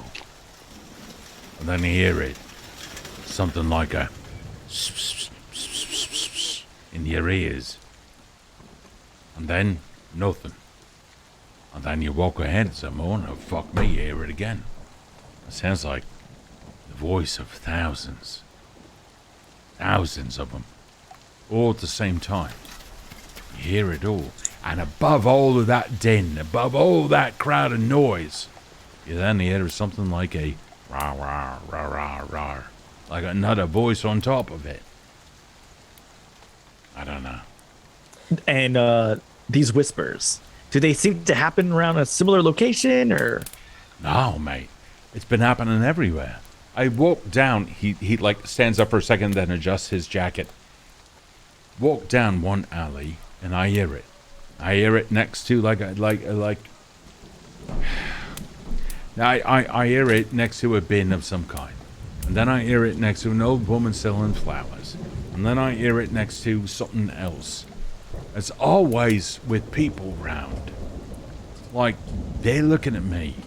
And just for a moment, I can hear everything that they're saying. But I can't make sense of it. I am going to, and I never do this to anybody outside of the circle, I'm going to give Malay my planchette. And I'm going to say, Malay, be a dear. Go over to the window. Don't be alarmed. And only for a moment, lift up the planchette to your eye and tell me what you see outside. There's a new fancy one. Where'd you get it? It doesn't matter. Just do that for me. Right. He goes over to the he goes over to the window. Right, you mean just like lift it up and look at it. For a moment. One moment? Just for a moment. Oh. He turned, and after he gets finished, he's like, right, let me... Fuck me!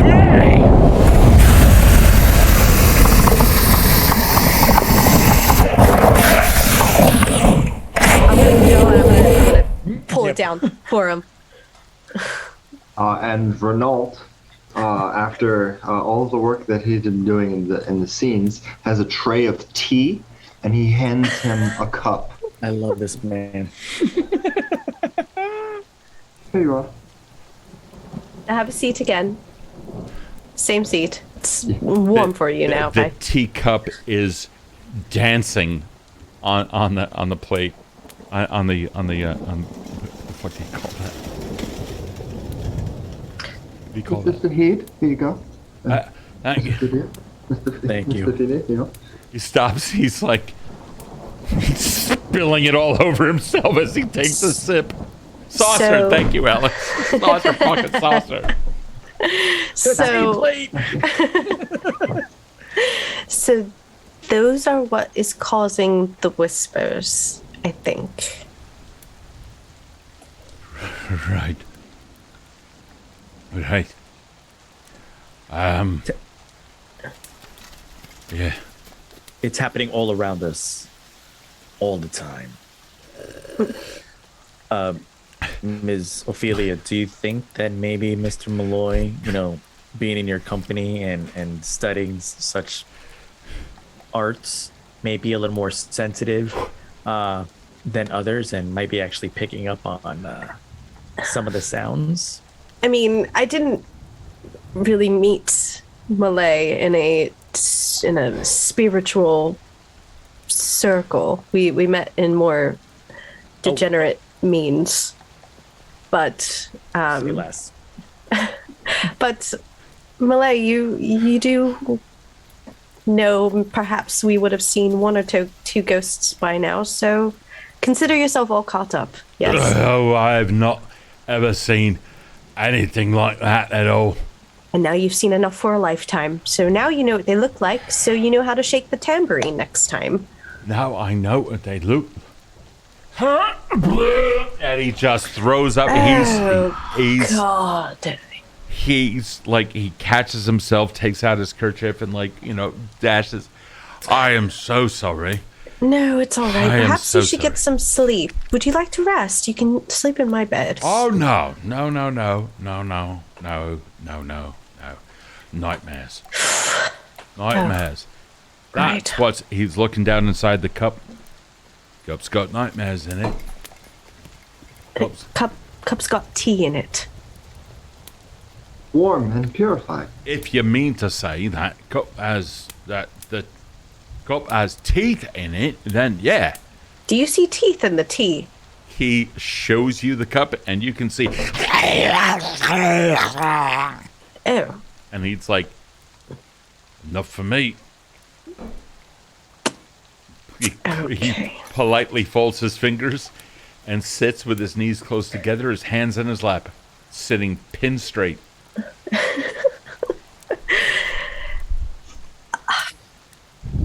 Perhaps I should have gone Earl Grey. Fuck Earl Grey. I hate orange. Oh, that was it. A green tea then. I'll be right back. Can you imagine that teeth creature's name is Earl? Damn it, Earl. I got Randy's. Got Earl. Randy's, Earls, Newmans. All right. Well, here's the thing. We have to figure out why this is happening, what these whispers are saying. If you don't mind my perhaps. asking, how is it that you have all your sanity, if you don't mind? Because I've been seeing this the entire time I've been gone. And I died. Oh, But I'm back now. well, Same. He died too. But he's back. Renault has not died yet. He's not dead. It's not dead. There's teeth in your tea. Come on, Malay. It's all right. he looks back at the cup and Miss Fuck Ophelia, me. it doesn't seem you have like rooibos or oolong or anything. This is actually very generic. Yes, I'm poor. Oh, that's fair. I'll make something different. It's Okay, fine. just scrounge up what you can. Put it All right. together and it's a blend. So we're trying to figure out what the whispers are saying, potentially. What the big one is saying, the raw one. What that's saying, potentially. Why we keep forgetting things.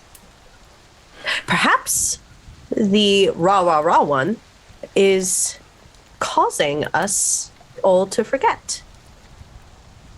Are we all not realizing that as of right now, we're actually able to see those teeth in that cup without the planchette or Thank the you. mirror? Thank you. That's new even for us. Thank you very much. That's true. We've never been able to see it with our naked eye. So, Mr. Malloy, don't be too. Yeah. That was a little worrisome for me too. We've usually have to have some form of medium in order to see these types of things around us, like the planchette. But we have yet to have a, dare I say, a crossover into this material plane. We also just saw Grungnir, so I'm just a little confused and disoriented. Don't know who Grungnir is. Who's Grungnir? He was there at the Olsen ritual. Grungir, that's the lad that helped me take the lady doctor to the hospital. Yes. Right. Have the three of you seen the doctor? Yes, just outside. In the market. He's outside. No, I mean, have you seen him for your head? Oh, that's quite forward. No. Ophelia, Miss Ophelia, if you don't mind, may I have another spot of tea and another cup, please? Yes, of course. We're going to look at it together as we pour it. Renault, do you mind? He's ready. 1 moment. So while you guys are doing your thing and Renault is heating up the tea and whatnot, conversation continues, and it's fairly mundane here and there, pointing out several things that you guys have found. Overall, you discover that Malave has been experiencing these things for about the past month. However, it's only in the past several days that he's really begun to notice things, including the memory loss and other things. After several other questions, you've discovered that there are several other people that he has met in the city streets who likewise have had instant amnesia. Some people don't recall how they got to work or that they were at the wrong place of business. Some people don't remember that they going to sleep in the middle of an alley, and even though they come from an entirely different area and they are not poor and don't sleep in alleys, this seems to be much more widespread than you initially thought. Furthermore, he does acknowledge that there are several gangs that are at work, and amongst the common conversation. The fountain, he says that he has gone to because Ophelia was last seen there, like 2 or 3 days ago. And he does acknowledge that there are people there who are constantly swinging sticks, but to him that is nothing. And then after this may be the most interesting and contextually important thing. He seems to remember that the asylum has always been there and always been functional and did not stop 5 years ago. In fact, the longer the conversation went on, the more he remembered details about it being there. And even after some time, you see him, maybe another 30 minutes or so of conversation, he even reaches down, even though I'm sure that he had another teacup thanks to Renault and Ophelia. He even reaches down and grabs the cold tea off of his other cup and absentmindedly sips from it, even looking at it just for a quick second, as if he doesn't even remember that there were teeth in there. Oh boy. Malave, what would your reaction be if I said that there was a just abysmal creature inside of your tea right now? I thought I just forgot about that. Why do you gotta fucking remember me about that? Okay, good. I thought it was an amnesia. Because the other one is still warm, and I worked hard to get that breakfast blend exactly proper. Thank you much. Okay, so big scary voice, undetectable with the words, we don't know what it's saying, over top all of the whispers of the city. Right. And the people are forgetting things. Right. What about it all? I mean, it just seems to me that, I mean, I won't tell you that magic exists because that would be preposterous, but it just seems that maybe it's has some kind of hold over the other whispers. Magic is merely nothing but science that hasn't been figured out yet and is unexplainable. So yes, technically it exists. And everyone, everyone give me an insight check. Insight. Yep. As you roll the insight, I speak into Renault's head and I say, I beg to differ. 10. 10. Okay. 11. 11. 9. 9. This tea is really good. So the 10 and the 11 will assist. Yes. When you say that magic doesn't exist, he shifts in his seat in an almost uncomfortable fashion, as if he strongly disagrees with you, like one of these. Is that coming from his profession as a trickster, or is this a different kind of like? No. disagree? You've seen the exact same kind of thing when you tried to pull some bullshit on him like 2 years ago. You saw him readjust back then too, and he was like, I'm not going to call you out in public, but you're fucking wrong. It's like that kind of a thing. Does he believe? Do I know if he believes in magic or not? You guys have kept most of that on the level, and he's never discussed it, so you don't know. Okay. Mr. Malloy, are you a believer?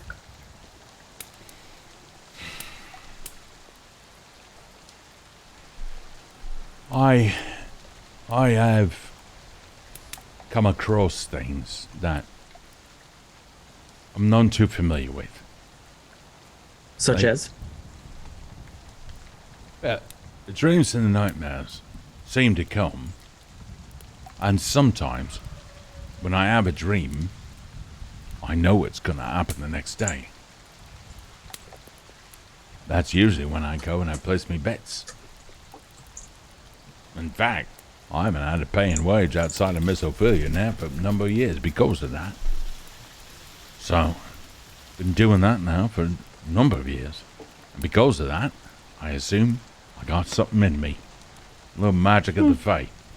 Having said that, I've seen some things that are just not right.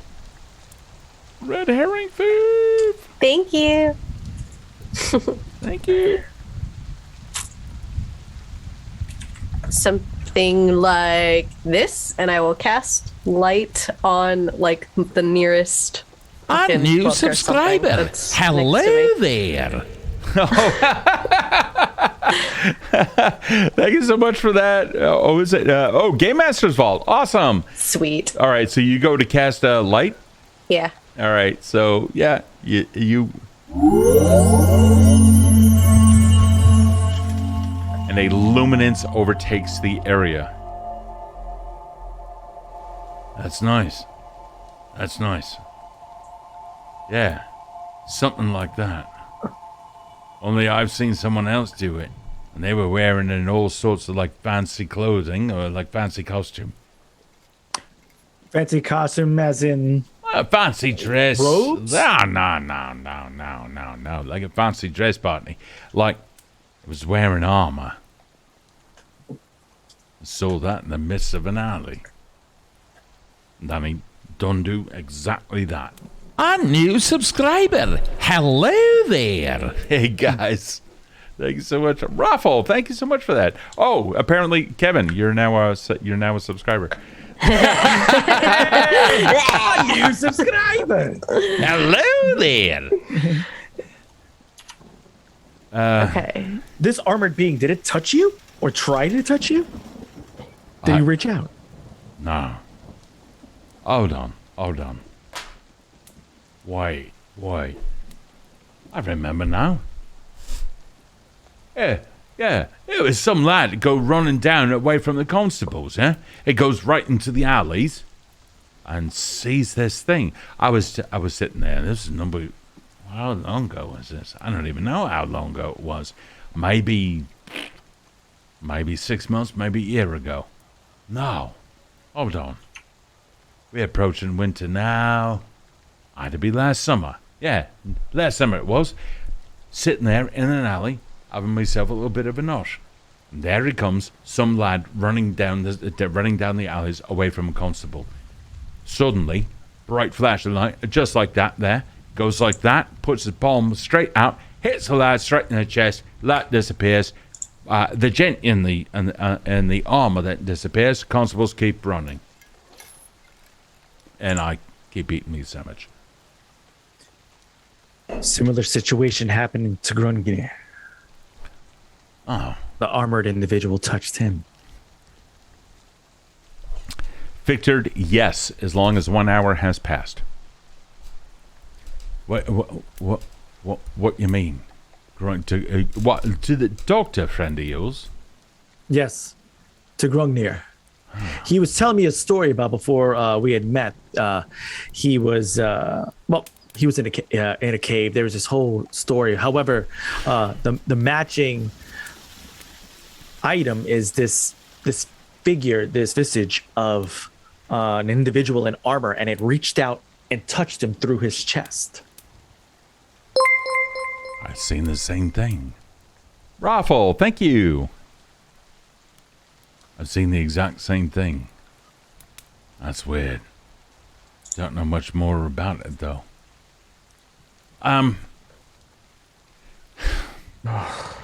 Right. If we're all in the same place, I mean,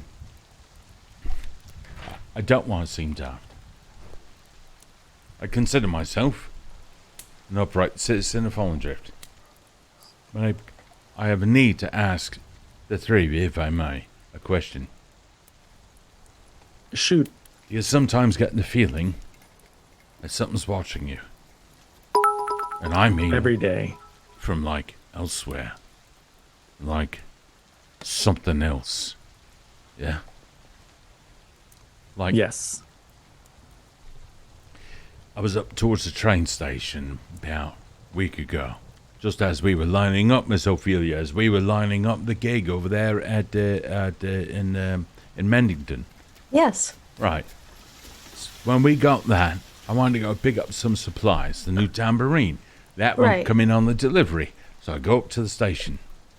And while I'm up there at the station, I seen something. There was a car. One of the train cars. It looked like normal, everything just fine. And then as it pulls away, the cars stayed behind. The whole train stayed there, except for the one that was on top of it, within it, around it, somewhat surrounding it, kept moving on like any other train. 2 bloody trains. Same place, same time. Moving on. And when that other train pulled away, there was a horrible screech. A whistle. Didn't come from this place. It's a whistle like a train whistle. That train whistle did not come from here. I thought I was drunk. I hadn't had a drop in years. But that set me astir.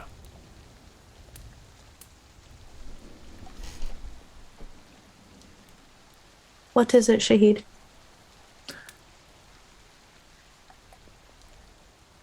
He just shakes his head and looks out the window. Oi. What's on your mind there?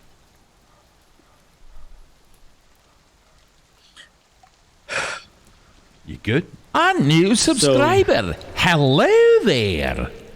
Thank you. My wife and daughter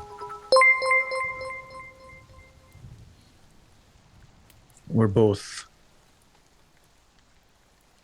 they were both overtaken by some otherworldly entity during an archaeological excavation I was on.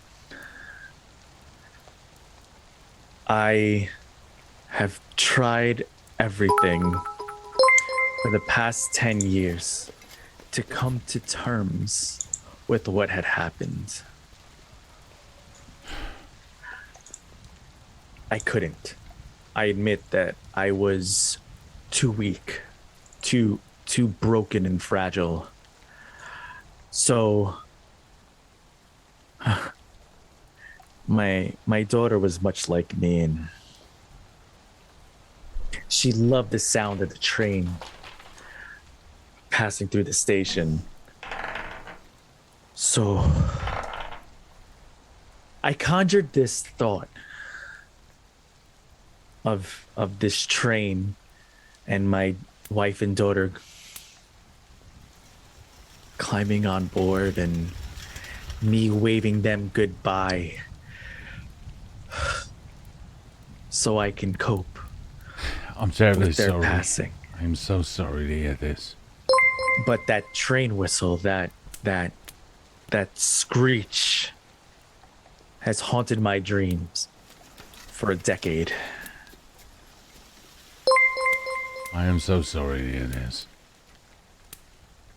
They've completed a level 1. You now have a level 2. That means that you guys now have an additional +1 and a +2. My God, you guys are amazing. Holy crap. The timing is impeccable. It's a very emotional moment, so. That's a very emotional hype train. It's a very emotional hype train. If you don't mind And it was my... Rungnir who believed that the souls were on the train, so it's only appropriate.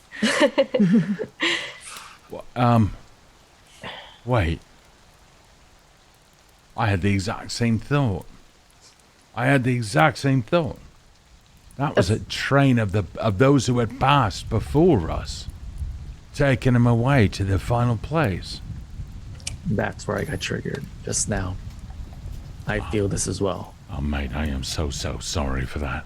I thought this was only something that I conjured in my own mind with my love of trains, but the symbolism is there. The passing on to the other side through this white tunnel of light. Oh, mate, I am so sorry. There were others on this train. It was never a solo train. You know, thinking of this, one would imagine that if I were conjuring such a thing to ease my sorrow and my pain, it would have been just my wife and my daughter. But there were others. There were more passengers on this train. I understand. Ophelia, give me a insight or perception, whichever's better for you. Okay. While she's doing that, my God, you guys in the chat are fucking amazing. Thank you, Renault. Yes. What are you doing, buddy? I've been like fixing the house the entire time. I've been messaging. He's the home improvement. Like literally fixing the entire house. Taj Mahal, when did we get here? All right, Shahid, give me a perception check with disadvantage. Disadvantage, you got it. I got a 15, by the way. Okay, awesome. Thank you, everybody. Renault, you are distracted. You're doing your thing. Holy shit, they got fucking. We're at a 13. 13. Okay, Renault. Excuse me, Shahid. You don't notice it. Ophelia, what did you get? 15. 15. As Shahid is telling his story, you can see Malave is sitting there and he's listening, and he's absorbing everything. And every time Shahid's passion increases, you can see something inside of Malave. A new subscriber. Hello there. Oh, you guys are fucking amazing. Level amazing. 3. Holy shit. Wow. Plus Thanks, 1, +2, +3. You guys are rad. Seriously. Fuck. 1, 2, 3. Okay, so you guys have a total of 6 urchins. A new subscriber. God. Hello there. Holy fuck Oh my you God, people. guys. Oh my God. So every time that Shahid's passion increases, so you can see Malave is like reacting to it as if he's not feeding off of it, but he's adopting it. And you saw, this is where your perception comes in, Ophelia. Was it insight or perception? Perception. Okay. You can see in his hand, while Shahid was talking, Malave kind of held his hand out, like, give me more information. He leaned in and put his hand back against the wing of the chair, and you saw a small, like, replay. You swore you saw like a little ghost train pass by over the palm of his hand. It was just there, like out of the corner of your eye. It was there. Is he acting like not? Because I know he's not purely a genuine guy, but I know him enough. Is he not himself? He seems to be normally with you. He's professional. He's professional in the sense that he's like friendly professional, like work casual. but he doesn't go around talking about his personal business at all. Now Shahid has him enraptured, and he's lost the professionalism. So you've not for these years you're like seeing the social side of a coworker. And this is when you discover that they like, this is when you discover all their kinks, and this is what's happening to him. He's got a train kink? He's got a train kink. Yeah. I mean, we don't kink shame here. So Okay. So yeah, Shahid. So as you're doing that, Malave's like, yeah. Everything that you're saying is exactly what I've seen. Exactly like that. Have you? Malave, what did you just do? I'm sorry. Am I out of place? No. Did you realize what you just did? He like comes into himself and like leans back in the wing chair, like not certain what you're referring to. You're not in. You're okay, I promise. Did you realize that you just created? I could have sworn I saw a train go over your hand. He like looks down at his hands and there's nothing there. I'm sorry, Miss Ophelia. I don't know what you mean. And he can see the demeanor of professionalism to you returning. Can I see your hand, please? Just for a moment. Yeah. can I roll an insight check to see if he's being deceitful to her? Please do. Yeah, I'm just like, that's what I was trying to ask. Like, is he being deceitful? Please do. Yeah. That's a 17, but I'm going to add a +3 to that. Fuck yeah, to dude. make it a 20. He is straight up honest. He's like confused by, mildly confused by what she's requesting of him. And hold on, let me give you this. He seems distracted by your story, and he wants to hear more about it. Gingerbread, hello. As like he's saying that, like you actually notice like Shahid kind of like leaning in, almost taking offense to the fact that it seems like he's like getting off on it. And then when I'm like reading him in your head, Ophelia, you hear my voice go, "Fuck, he's genuine." I'm going to say that out loud, and I'm going to, with his hand, I want to put the planchette over to see if his hand is exuding anything supernatural. When you do that, you can hear in your ears, and you can see, like, just over that, an entire scene. Somewhere within the planchette, within his mind, the entire North Cross station and everything he has seen is unfolding, like you are watching his dreams. Malave, look. He stands, he's like looking at everyone, like feeling kind of like a caged animal.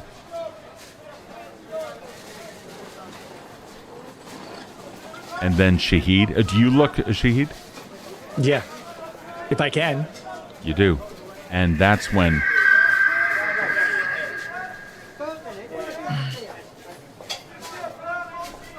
Is Malay looking inside? I can't see what... I can't see. No, because you. he has his hand out.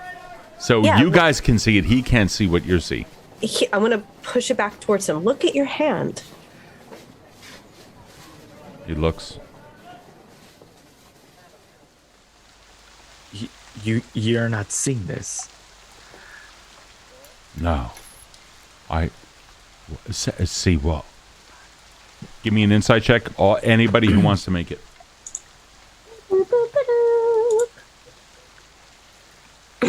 Not a clue. 5. 5. I'll use an urchin. Yeah, I was going to say, you guys have 6 of these things, courtesy of the chat. That's Go ahead. so much better. 21. 21. Fuck yeah. Shahid, you want one? Yeah, actually. All right, go ahead, bud. Go ahead, reroll. I like being distracted while I fix the wall paneling now. Everything is done, dude. It's 9.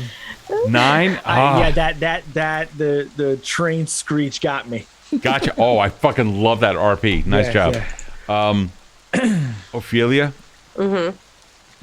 He is suppressing belief in anything. Okay. He refuses to believe what it is that you guys see. It's like he is completely closed off himself. Malay, you just saw a toothed creature in your teacup. You saw the book turn to with light. You saw the spirits outside of the window. You've heard whispers in your head. You've forgotten time. Your friends have forgotten time. I have forgotten time. Is it so hard to believe that there isn't a train station emitting from the palm of your hand? Train station. Sorry, I don't understand. What do you mean? Train station, and he pulls his hand back. Sans planchette, looking at his palm. I see nothing. I'm gonna to try to like spark, like try to throw him off and like bring him into it. I'm gonna take his hand back like sharply, and I'm going to say, Harry Mourner died. Ferry Mourner. Harry Mourner, yeah. No, Harry he Mourner. corrects you. Yes. Yes. Do you realize what you just said? Well, you said Harry Mourner, and the kid down the lane, I said Ferry Mourner. I've heard that. How did you know that? The kid told it to me. What? When? What do you mean, when? Just the other day. The same kid, babbling on. Every day, it's something different. This time around, that's what he says. This time around, what did he usually say besides that? Oh, hell. He said a number of things. He's, fuck me. You know, mate, I don't remember all of it, but I remember that kid was like off his rock a couple of times. Yeah, he's like, he goes around just spouting things. Steve? Yeah. Can I take a moment to do an insight check to see if there are similarities between the kid that we keep seeing that says that and hands us the paper regularly in front of Ophelia's house and the kid that has been slicing through reality and running through the hallways? Okay, can you simplify that? Because my brain just totally went on vacation during that. Not your fault. It's totally ADHD thing. Give it to me again. I'm trying to figure out if there is similarities or maybe like an overlap of the kid that has been saying Harry Mourner has died or Ferry Mourner has died, and of the kid that is jumping through the walls. The Sizzle Kid. The Sizzle Kid. The Sizzle Kid was your friend. That was verified. Yeah, remember that? But is there no correlation? No correlation. Okay. So what does that mean to you? That's a bunch of nonsense, correct? Well, what's what mean? Ferry Mourner died. I have no idea. Okay. I'm gonna scramble in like my little secretary desk for the letter that I received from Ethan Long. Right. Yep. You got it. And I'm gonna show him the little puzzle on the bottom right that said, Unity. Oh God, you're gonna make me display this again. No, you don't have to. It's Unity. Oh, I don't mind if I do. I just want to make sure that I can. It says error, mud, Unity, red. I think. Mud and red. Yeah. I couldn't remember error. Yeah. And I'm gonna point to like each letter and be like, Ferry Mourner died. The fuck are you saying? Oh, wait a minute. You mean these words and those that the kid is saying is all same? Is that what you're saying? Yes, it's all connected. So I find it hard to believe that what's happening on the other side of the planchette, such as the train station coming out of your hand, or the spirits outside the window, or the whispers, aren't all happening at the same time somehow, or like in a different world You know, it's... You have to suspend your disbelief for a little bit. I'm not so certain I can do that, Miss Ophelia. Earlier, when we got this message, wasn't it just Furry Mourner? Furry Mourner died is one. No. That's what it says now. But didn't our... Ms. Moore, didn't our original message, was it just Furry Mourner? No, it's always Furry Mourner died. Was it always Furry Mourner died? Yes, because all the letters are the same as here. Right, but Furry Mourner, we, I believe, decoded meant find your murderer. But now... Wait! Whoa, Mr. Shahid. What you say about murderer? Oh, it's Furry Mourner. It's a how do you, Mr. Renault, what do you call it when the words are jumbled about? Palindrome? It's one of those. Palindrome. So it's like a puzzle. Find like your murderer. Right. Find your murderer is something that somebody said to me. I had a dream about that. I remember that now. Yeah. It was a man made of metal, looking at me. Some kind of like a skeleton, yeah? Made out of like iron, only shiny iron, like metal, like a polished blade. Looking at me. And did he have a glowing bit? Oh, he had a glowing bit right there in the middle of his chest. Yeah, and then with those eyes, like two beams of sunlight, red in color, come straight round, rip me in half. That's when the nightmare in. But it was always someone, right before that thing appeared, kept telling me, find your murderer. And then I go through a maze, like of alleyways. Then I come up with this building, and the building is there. And there, inside of a room, is this thing. And then it's outside. Then it's a dream, you know. So came out in building down on street, and then did its thing. Yeah, find your murderer. That fucking thing kept killing me. Right. So now we're getting these messages here. This is find your murderer died. Find your murderer died. Find your No, Furry Mourner died.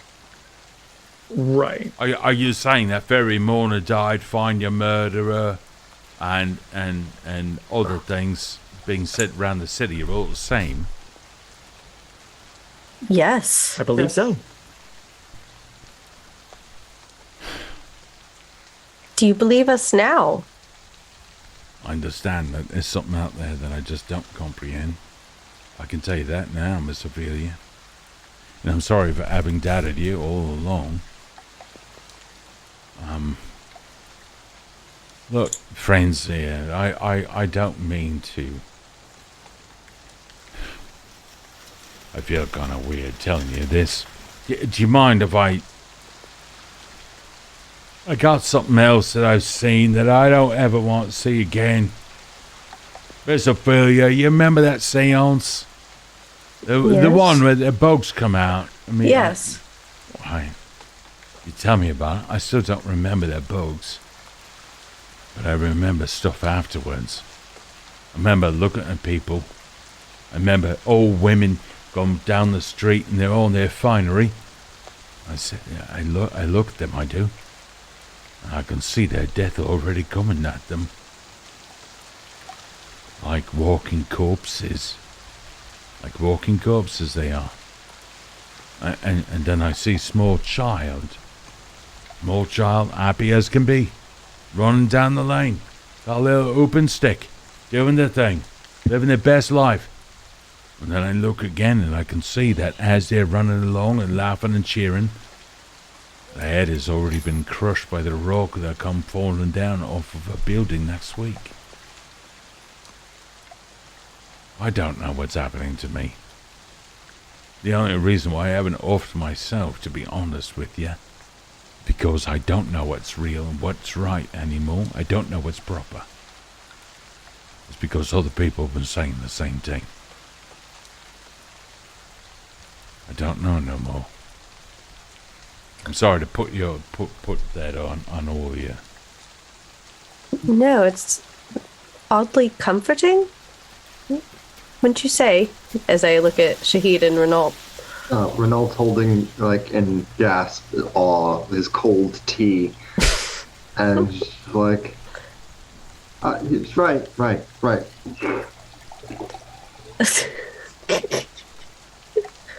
Correct. Everything's fine. There is a comfort in knowing that we're not alone, that we're not going absolutely mad. So you've been saying the same thing? More or less. I mean, remember the men that you said were hassling me? Yeah. I saw them 3 times in a loop. I kept going back, like deja vu. You've had that happen too? Yes. Small kid kept running up to me, selling me newspapers thrice in a row. Told him to fuck off a second time. Third time he come around, I almost kicked him in the face. He didn't even know. And that is the same kid who keeps telling me that the furry moon had died. Then I realized his footsteps were the same. His breathing was the same. His words, pronunciation, all of it was the exact same. Something was going on there. Something's going on in Fallinger, I could tell you. Temporal anomaly. A loop. A what? A temporal anomaly. A loop. It seems that until there is a linked series of events that connect the planes accordingly, we might in fact be in a temporal anomaly that needs investigation, and it will continue the longer it takes for us to conclude this. Be one of those things that drifts us slowly into madness. I cannot go further into detail on that. I am sorry, you and many of the others who are clearly victim to the proximity to the fountain are victim to it, but I believe we have to do some investigation. No.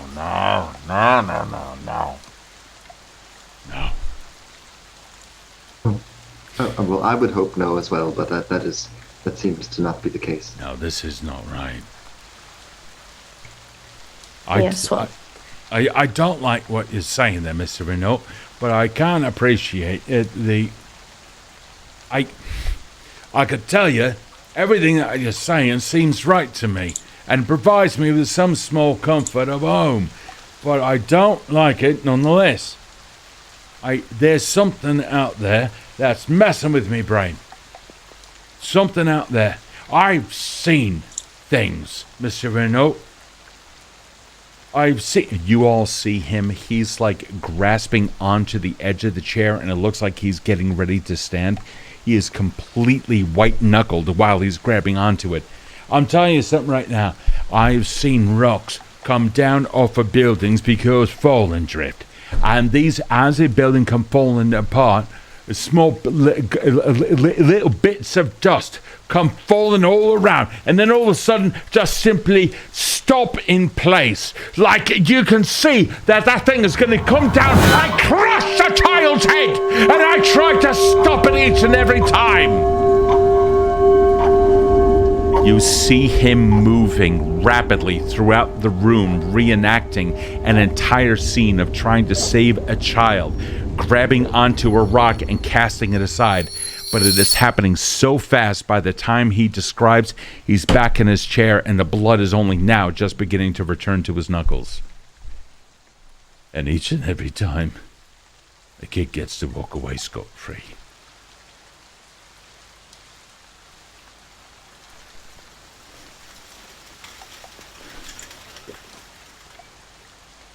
What just happened?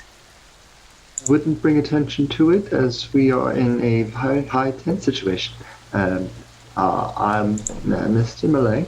Yeah, Mr. Renault. I would love to go over a great deal of research notes, but I do not want to have you constantly revisiting that trauma.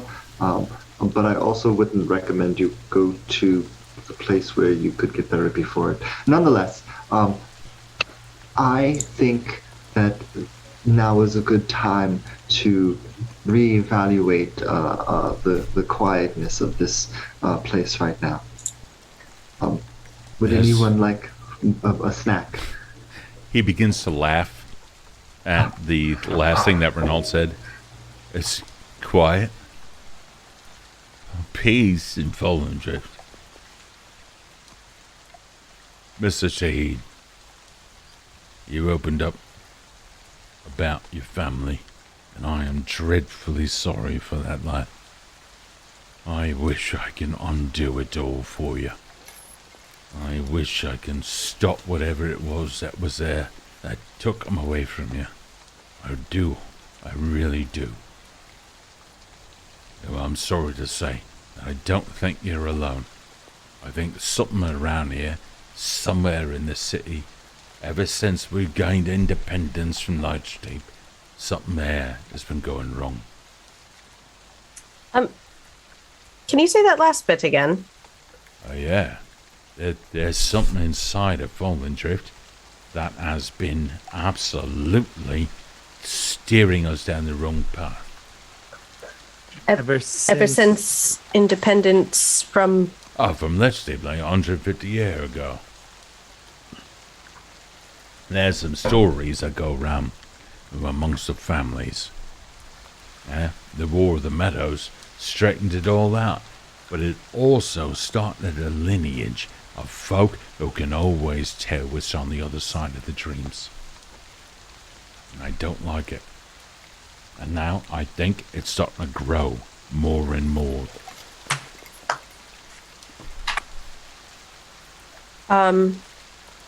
He says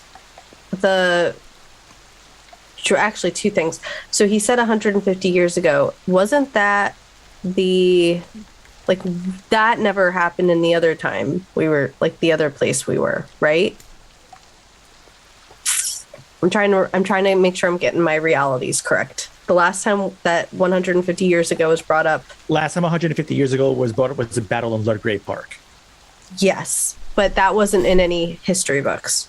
That was not in any history books that I was aware of. It was actually through the street knowledge of Casper that was even remotely recalled. Right. Was that also called the War of the Meadows? He did not say that out loud, if it was. Okay, and then the second thing was he said the lineage of the dream. What did he say? The lineage of the dream? Those who could see the truths of the dream or the other side of the dream, that was never mentioned before. I'm assuming that you guys are talking about this in character in some fashion, because this is like I will be. I wanted to clarify because this had just happened, but this was a few weeks ago for me in real life. So take it in character as your character then, because this guy might be able to assist with this. Yeah, just bring in a character. Yeah. Okay. War of the Meadows. Yeah. What are you talking about? North of Fallandrift, 150 years ago. Force of Lichdeep come down descending upon Fallandrift, upon the city. And right around that time, forces start rising, if my memory of history is correct. And we end up taking it and declaring independence from Lichdeep. So the main battlefield, was that north of Fallandrift? Was it not in Ludgrave Park? Now, Ludgrave Park, it took place at the same time. So there were two totally separate wars happening simultaneously. Oh, sure. I mean, this is the anniversary of it. Wait, you know about Ludgrave Park? I know about Ludgrave Park, and there being some kind of a war that took place there, burned the entire lot down. Why? How do you know that? common knowledge. Common knowledge. Interesting. So it isn't common knowledge. I mean, all due respect, common knowledge to certain people who go around reading the histories. In my spare time, is what I do. And this the Battle of Lich Deep, or of the Independence, who was the aggressor? Lich Deep themselves. Lich Deep. Who were they led by? Oh, the Emperor. The Emperor Lich Deep. Fallen Drift began getting its start some 300 years ago, 400 years ago. It was a small city, recent, right? But nonetheless, as a young city, it had already got its founding as a fishing village, began gaining in some power. History starts getting a little bit sketchy right around then. And then, 150 years ago, Emperor of Lich Deep, answering the call of Fallen Drift for higher taxes and other things like that. Fallen Drift wants a different kind of commerce, wants a different kind of government. Being the wealthiest of the cities, refused to send its taxes back. Emperor threatens with an invasion, and then invades. And Fallen Drift shooed them away. Who led Fallen Drift? Who leads Fallen Drift now? No, who led them in the War of the Meadows? Oh, Mayor proper.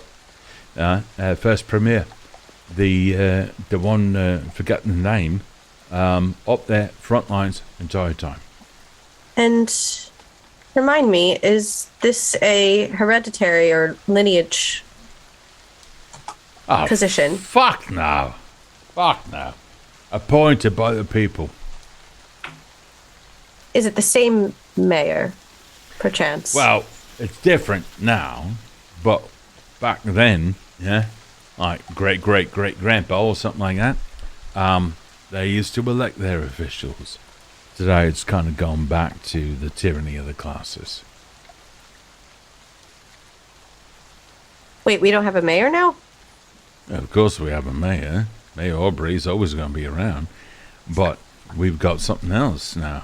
You know, you got the Ive, you've got I-Town, you've got all them wealthy scum, all plague ridden and all else, and then you've got us. Well, you got everyone else. Yes. You said Mayor Aubrey will always. Is that the same? Is that the same mayor as before? How long has this mayor been? Oh, fuck no. You mean from 150 years ago? Well, you don't know. People live a really long time, as I side-eye. Oh, no. Aubrey's no elf. No, Aubrey's human, and elected some 15, 20 years ago, so whatever it was. That position continues, purchased. Okay. That's the word for it. That office is purchased. Right. Okay, that makes sense. So, Steve, this is kind of like a what's up? Yeah, go ahead. Okay, cool. So tell me what I could potentially roll for this. Anything. So my thing is this. So right now, being that this is all being told, and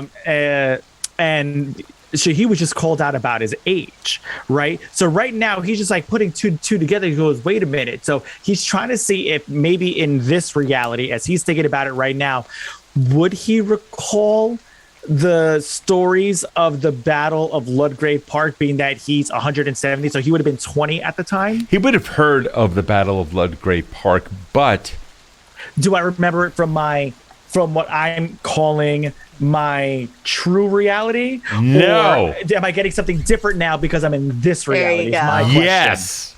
There we go. That's where I'm trying to get. What you're picking up on is, like, am I going like, fuck, wait a minute, I remember this now? you know when you remember something, but only because someone told you about it? Right. Like, fuck, that's right. Yeah. That's what's happening. So you're having a recollection upon mention.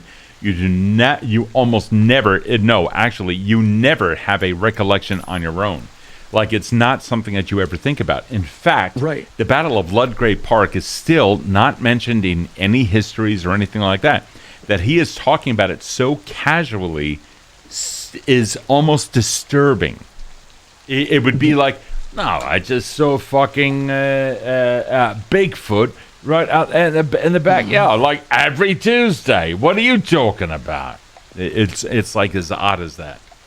Okay, right. So that's where I was kind of going with that, because I'm like, I was just curious if now, because again, the way I'm thinking about it is like we're almost in like this altered reality, if it's actually altering how we perceive our thoughts within this. Like, am I gaining new memories because of this, or am I just retaining what I knew and I just have like like still that cluelessness? The atmosphere is not yet affecting you, but you understand what he's talking about now that he's mentioned it. Whatever forgetfulness or amnesia that you were introduced to, if that was the case, is released the moment somebody else mentions it. So yeah. Got it. Okay, cool. All right. Cool. Thank you. So yeah, I am starting to recall everything he's saying about Ludgrave. I can't explain how or why, but it's all starting to come back to me. That would... I don't believe that's some sort of amnesia. I believe that's confirmation. If we were going to be scientific, and I look at Renault like, no, I'm learning. If we're going to be scientific, confirmation that this is an alternate plane of existence. That where we came from when we entered the sanitarium is no longer the same place. If you don't mind my asking, when you keep talking about when you say sanitarium, you're talking about the asylum, right? Yes. Right. Why? Bet. Well, that place has always been weird to me. It's always been up and running, but you've been saying that other things have been happening there, right? Yes. What other... Renault eyes the spot where the cultist clothing folded on the bed is like, yes, that just happened.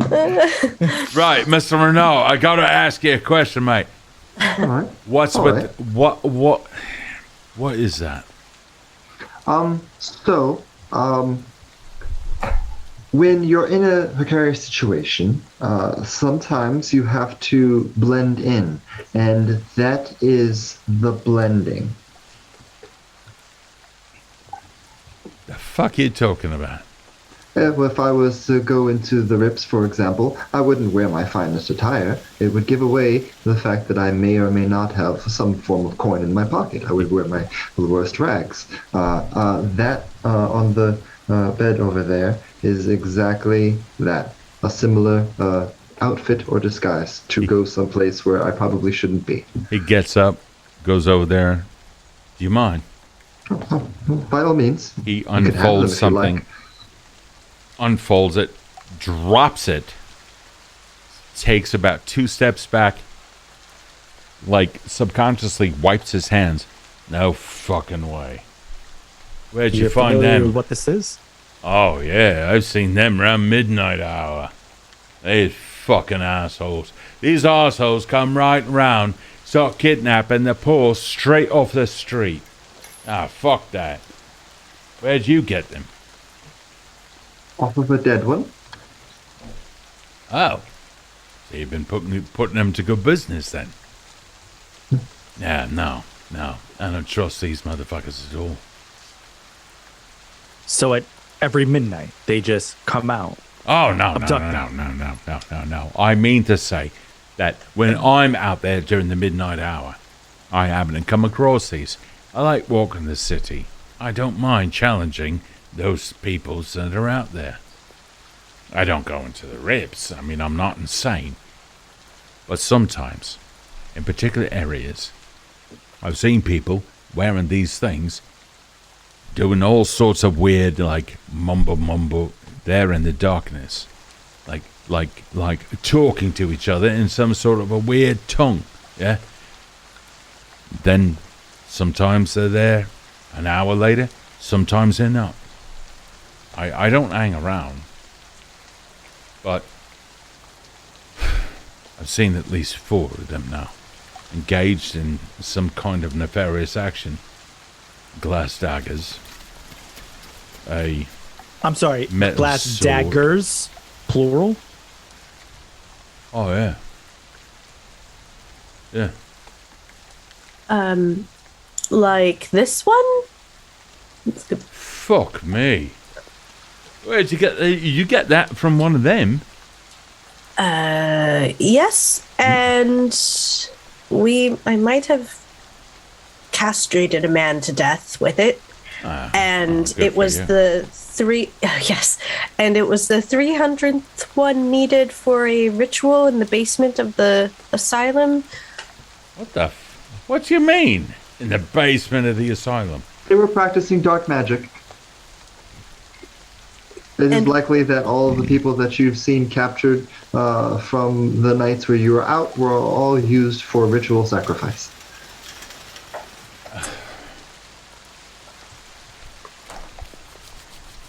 But the thing is that when we went into the asylum, it's not the same asylum as when we came out, nor is Fallen Drift. You're not alone. Fuck me. You're not alone. I'm not alone. What do you mean? I've been suspecting that for about 4 months now. Something's going on down the city, right? Something that I've been talking about all this time, right? Mr. Renault, do you mind? Another spot of tea. Do you mind? Oh, of course. The blend or the... never mind. I'll just give you the blend. Whatever that one. There's a bottle of whiskey up on the shelf. No. I need to think clearly on this, Miss Ophelia. All right. Where is your sugar? I know where the serving is, but I don't know where the core amount. Next to the whiskey. All right.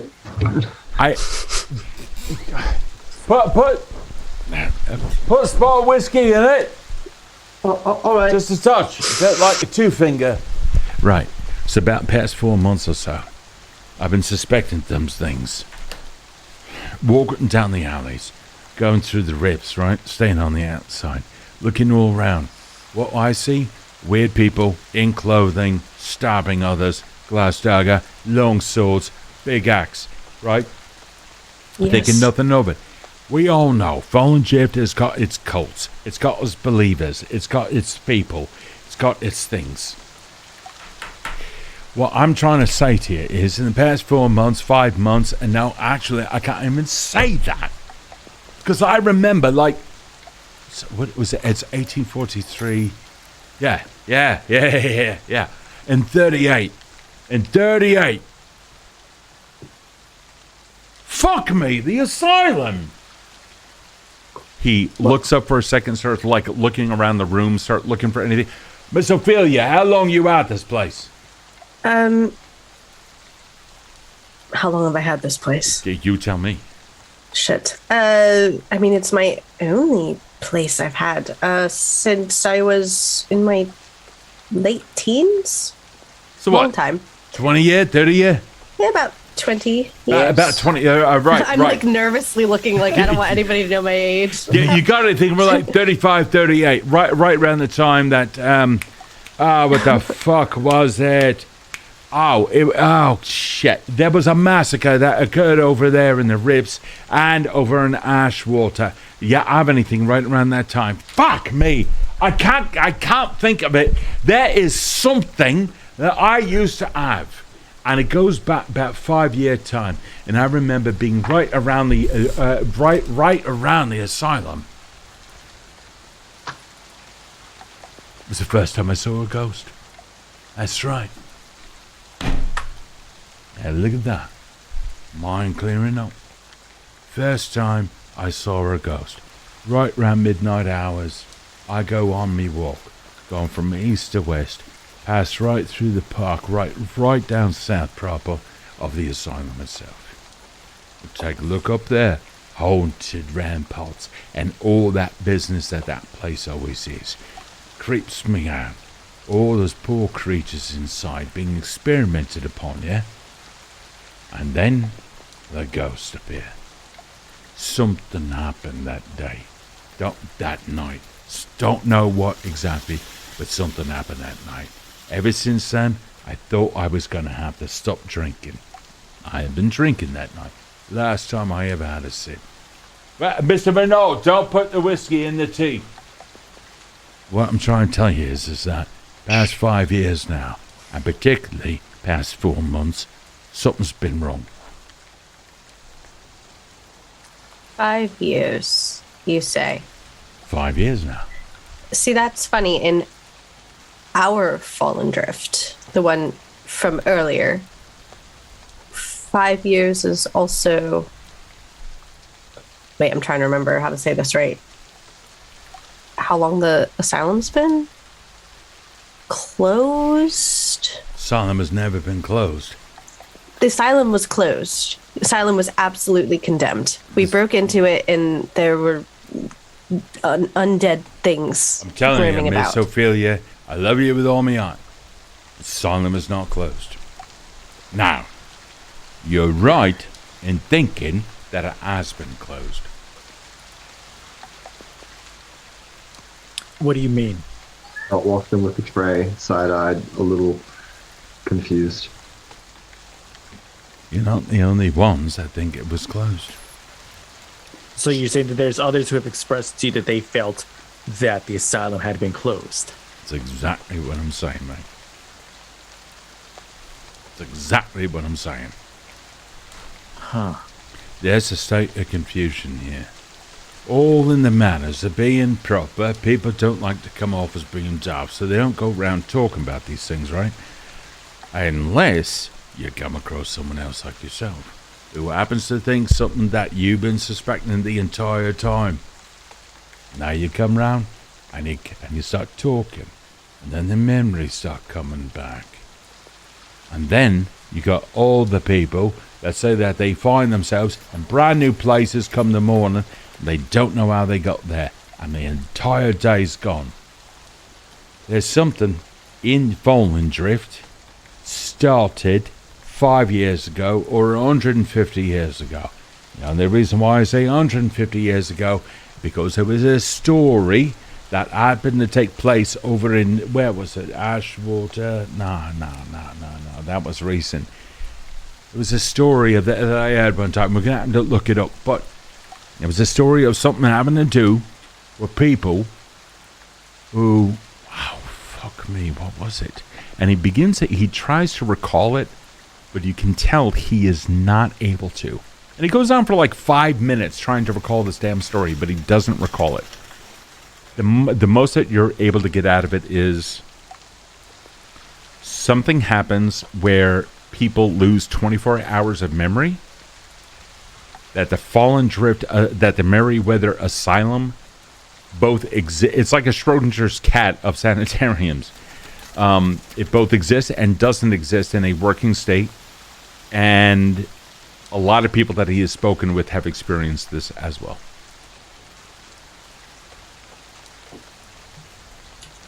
Revisiting the idea of a temporal anomaly in existence is becoming more credible.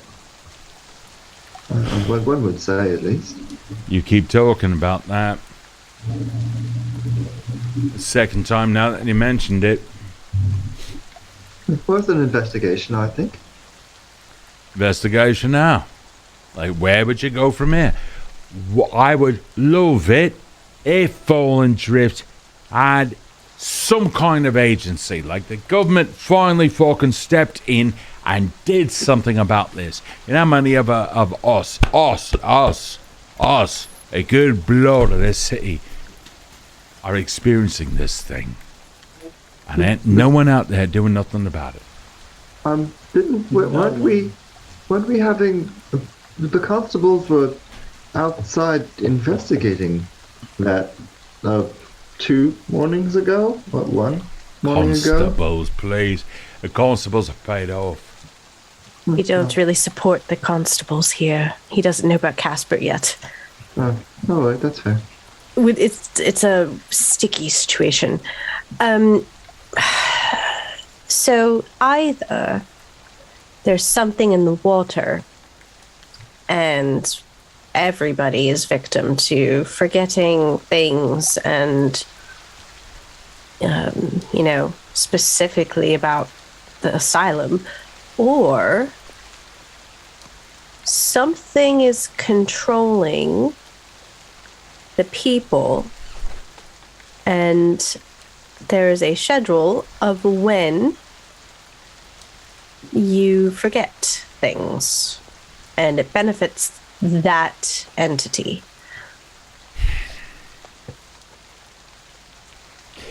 I'm trying to think whether or not there's some correlation between the Park of the Wall and the forgetfulness. But that was 150 years ago, and then something else occurred 5 years ago. I remember 5 years ago. Don't know anything about 150 years ago. I wouldn't born yet. So maybe it started 150 years ago. Maybe. Question is, what started? Maybe a war. We have two to choose from. What kind of war? The War of the Meadows or the Battle of Ludgrave Park. I mean, you hear a cat hiss somewhere in the room. I'm gonna look for the cat. You can see that the door is actually... The front door is like somewhat removed from the parlor area or something, I'm assuming. No, it's just a long... It's a long building, so the door is like the front thing, and then the first room is the living room area. There's no real, like... Gotcha. So how far away would you say you guys are from the front door? Very close. The door's the nearest. 5 feet? 20 feet. 10, yeah, like 10 10, 15 feet. Like, It's a big okay. room. Well, but take your pick. 10 or 10 15? feet. 10 feet. 10. 10. Okay. So the front door is open, and there's a cat. Renault, you recognize this fucking cat. Oh. It's standing there in the foyer, looking smack dab in the middle of the room where no one is, and it hissed. Turns around and runs back outside. Oh. We should close the door, and you should probably do your best to see what is actually there. The Naught's gonna go close the door nonchalantly. Okay, yeah, you just nonchalantly close the door. I'm going to check with my planchette while I attend to my screaming child. Okay. Oh, wow. Okay. Shahid, Ophelia hands you the planchette. Yeah. When she hands me the planchette, instinctually, I'm going to look towards the direction where the cat was looking. Sure. So you lift it up. Ah, the spirit anchors. Jesus Christ, what the hell was that? Hold on. No, you don't hear voices. I had to stop it. I hit the wrong button. That was fucked up. No, you don't hear that. You don't hear that. That was Casper talking, right? No, what you can hear spirits knocking, and you know that they are spirits because the planchette is allowing you to see through things. Mm-hmm. You also see small little, like goblin-like creatures hopping and flitting about here and there. You see tall, extruded people walking a single white pale skull with no face, long arms wearing a pinstripe suit, walking, stalking lone people in the night. You hear knocking all throughout the house. You see people trying to get in, banging on the door, trying to, but they are not of this world. I lower the planchette slowly, and I slowly hand it back to Ms. Moore. There's presences all around us, as usual. Nothing too violent, but there's a ton of knocking. As if trying to enter, but they can't. Knocking. Yeah, knocking. Right. Any of you have any ideas of how to let the spirits come in? Not that, I mean, almost instinctively he said, not that I believe in such things. He corrected himself, understanding the company in which he finds himself. I'll give you a free insight, free success. He is now relaxing, and you can see he is a person of conviction, but doesn't very often talk about it.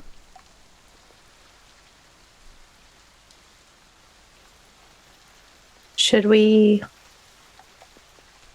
I don't know. The more the merrier. It's always welcome, but I would just be careful. And I give kind of like a knowing. Of course, there's always things that we do not speak. I mean, Everyone has those. But aside from that, I'm assuming that is the best we can do is be sincere with our company, especially when being honest about many traumas that we've experienced, especially related to whether or not what we are seeing is even real. what are you talking about? I was just saying let the ghosts in. No. Oh. That is not what I was referencing. That is okay. I know what you were. Another time. Okay. I was just thinking if we invite the ghosts to speak, maybe they'll have some insight as to what is above them, what's causing all of this. Like the fight at the fountain. Yes. Or maybe they were at the War of the Meadows. Maybe they know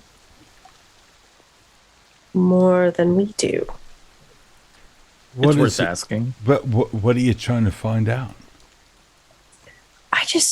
I feel like it's all connected and we're missing some big piece. And I just think that you just said it yourself earlier. There were whispers all across the city and one louder than the rest. I can't help but think that that's the one that's causing all of this, or at least perhaps forgetfulness. I just find it hard to believe it's just simply something we ate. No. The forgetfulness is not something that we can easily explain. I've been looking at that one now for a time. No. If you're talking about whispers, there's something to be heard about whispers. There's whispers from the beyond. You know, every time, Miss Ophelia, that you've been going out for a seance, I've silently been burning a candle back home for you, praying that the spirits don't come at you. You're still a believer of the old gods. I don't think I've had a choice, Mr. Shahid. Is that normal here? No, fuck no. Okay. Erin, falling drift. That's still consistent with what we know. Okay. No. I can give you something. I can give you the whispers. It's never pleasant. I can...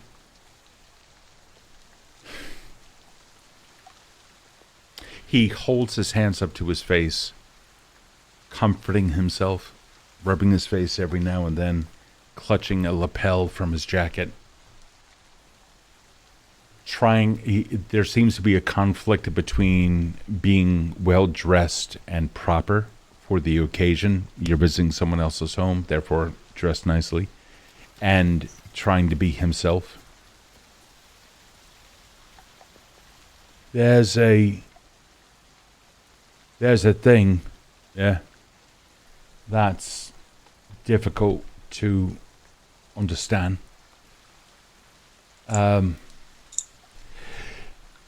He seems to resign himself, and he looks over at Shahid. You want to know something, Mr. Shahid? Such as what?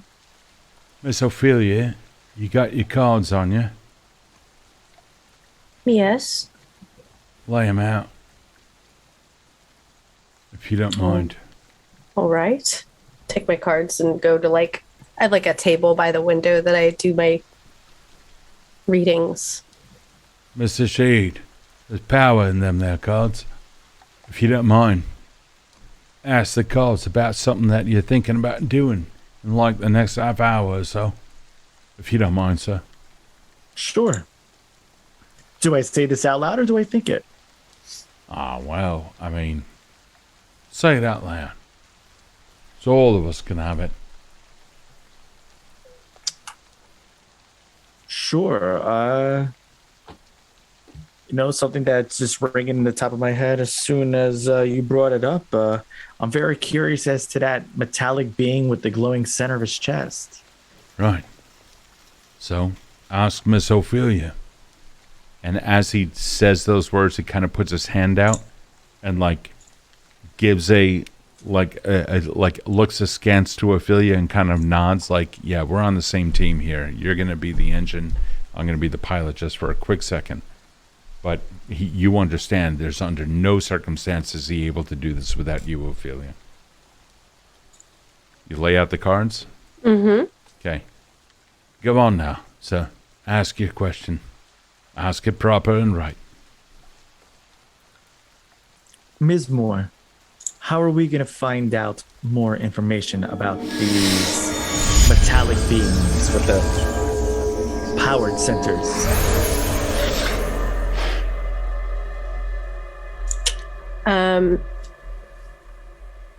What do you got? So I will.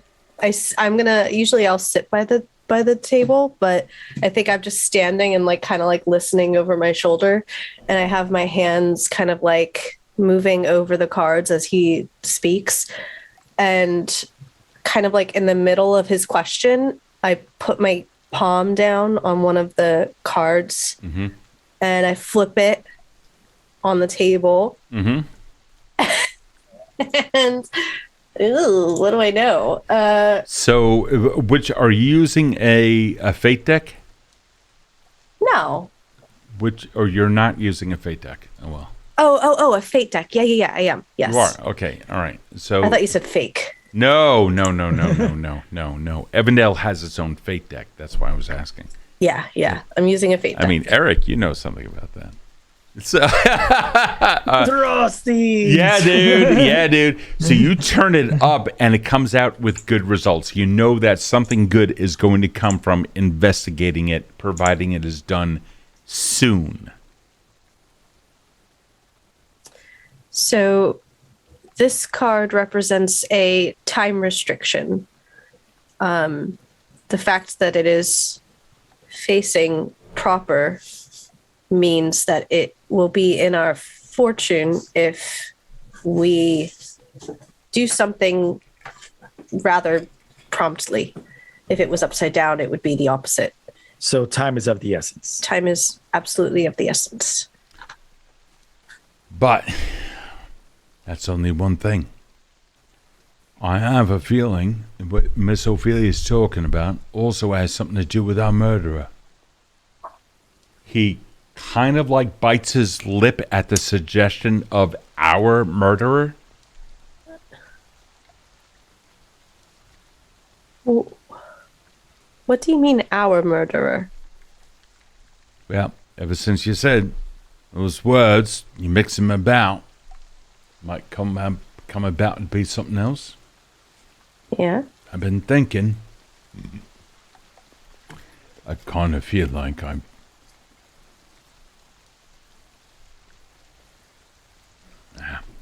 Never mind.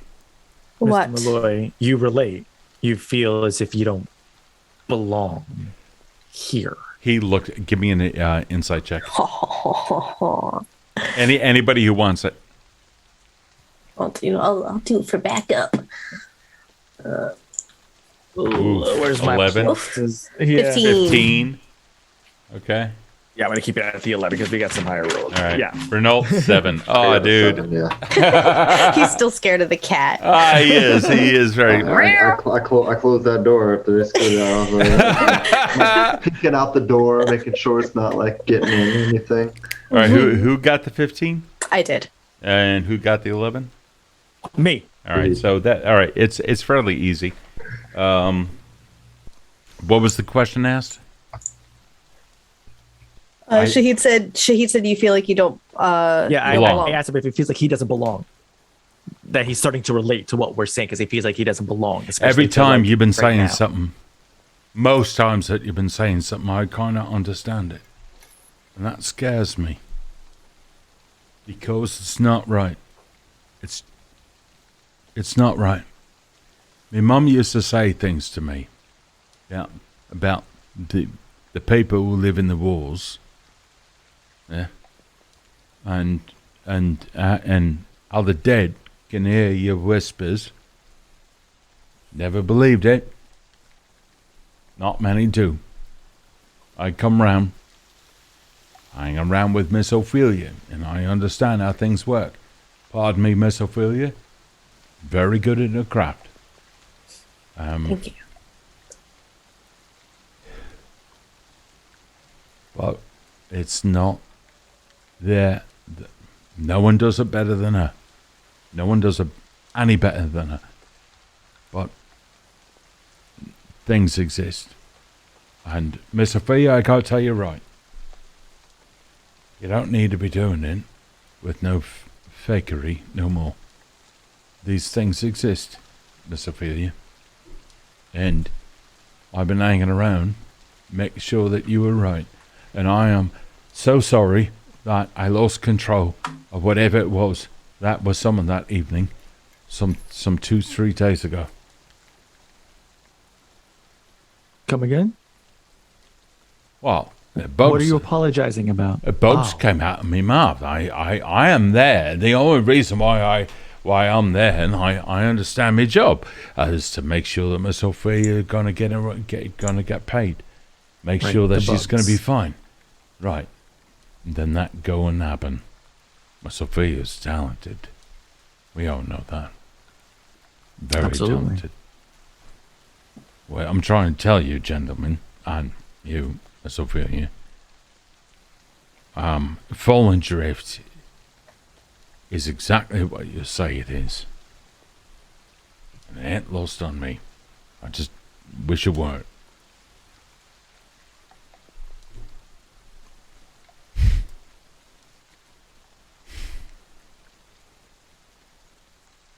Very, very good card read, Ms. Moore. Thank you. I feel a little undeservedly flattered, but thank you. Oh, come on now. You know you've always had the sight.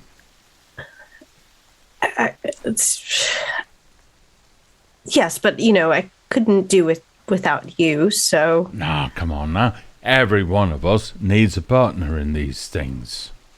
What's best? Partner, equal. Partner equal, I got that. But what I'm saying is that fuck me. I don't know what I'm saying no more. Mr. Renault. Yes.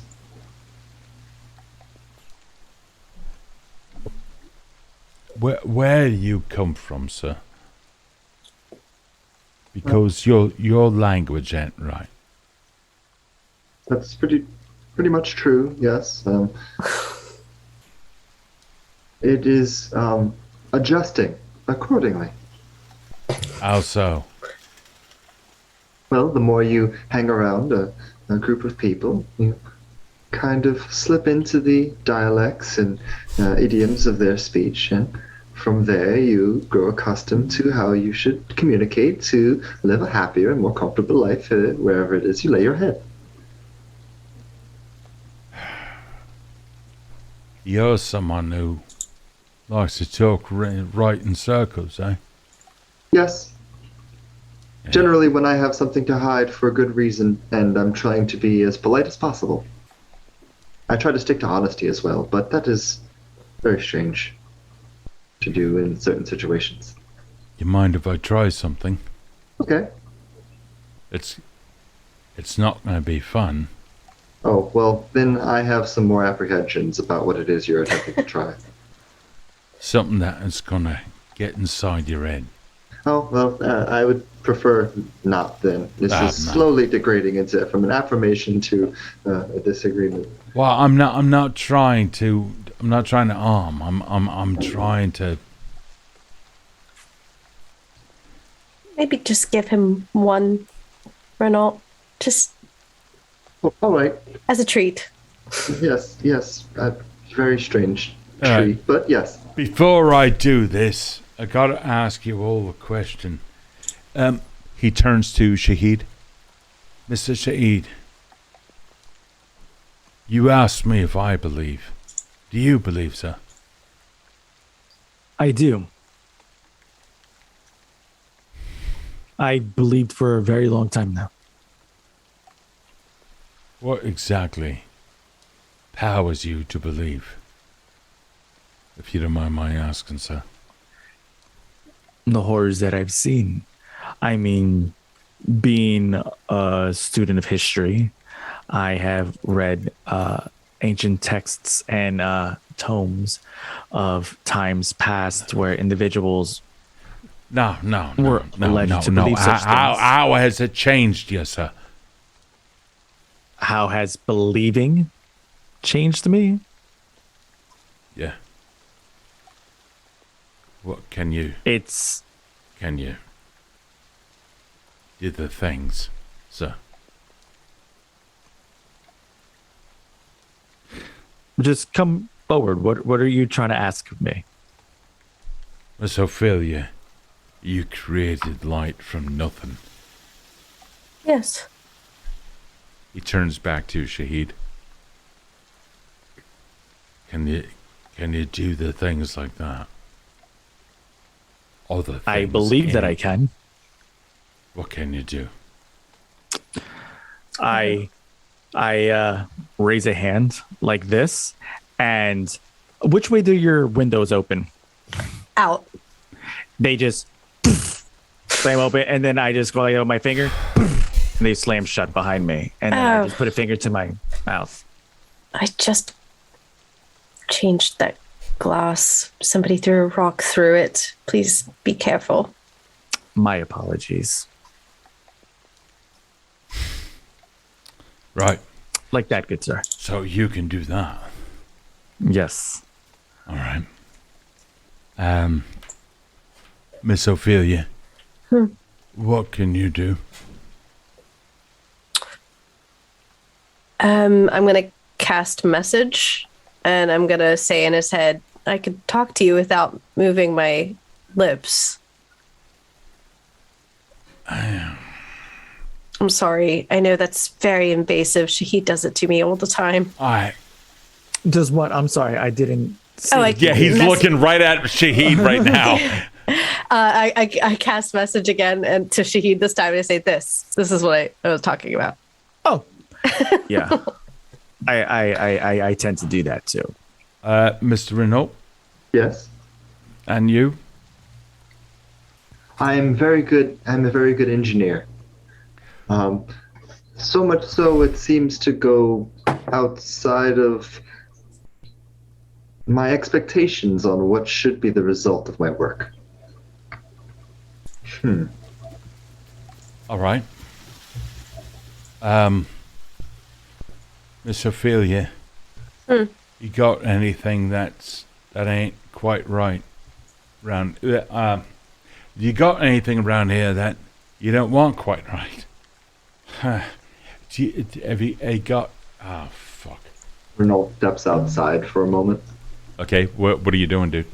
I'm going to cast Thunder Wave, so the loud crash outside will be as a result of him messing with things and causing, barometric pressure to shift. Wait, what? He's going to like rub some metal together, and judging since it's raining, he's going to guess that he's the one who can allocate the science behind it, but ultimately he's casting Thunder Wave to cause a loud crash outside, walk back in and be like, hey, that was me.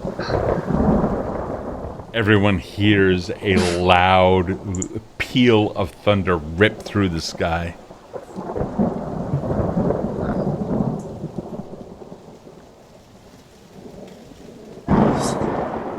Yes, it takes a bit of work and planning and some applied science, but that, for example.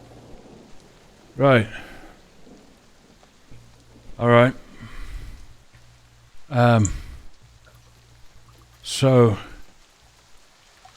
I can do this. He looks at a vase on the mantle, and the thing just goes and completely shatters. Oh God, that was grandmother. It's all the ashes.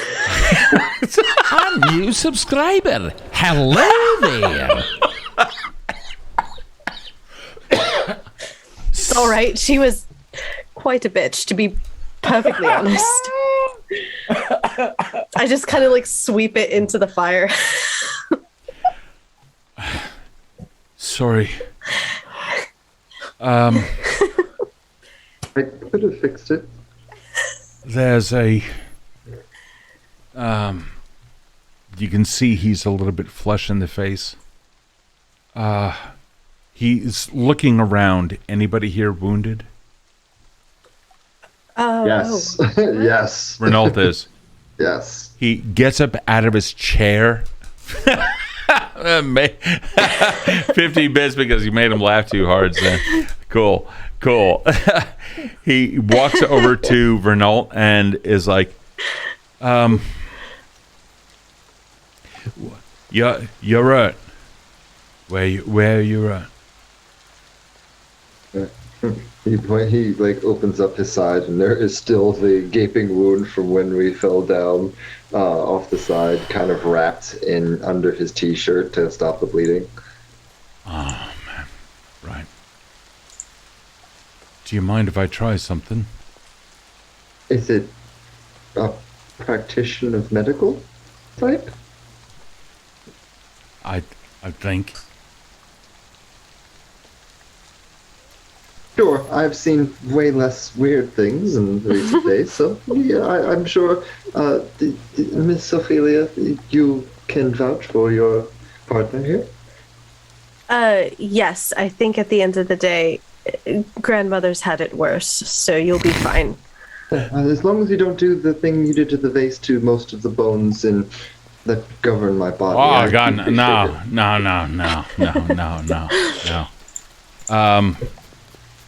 Right. Right. He lifts everything up and untucks his shirt so that he has access to the wound point.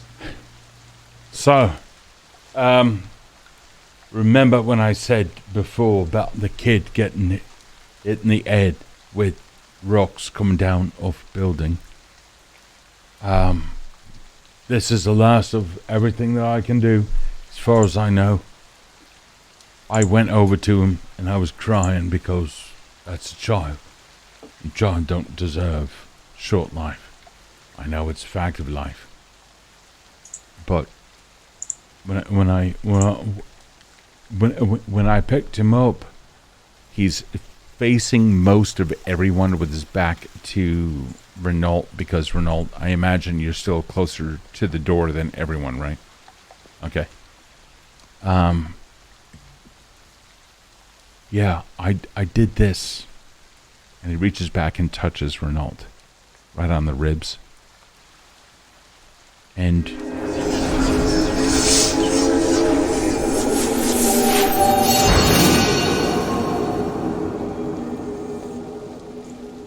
you get 2d8 plus 5 back.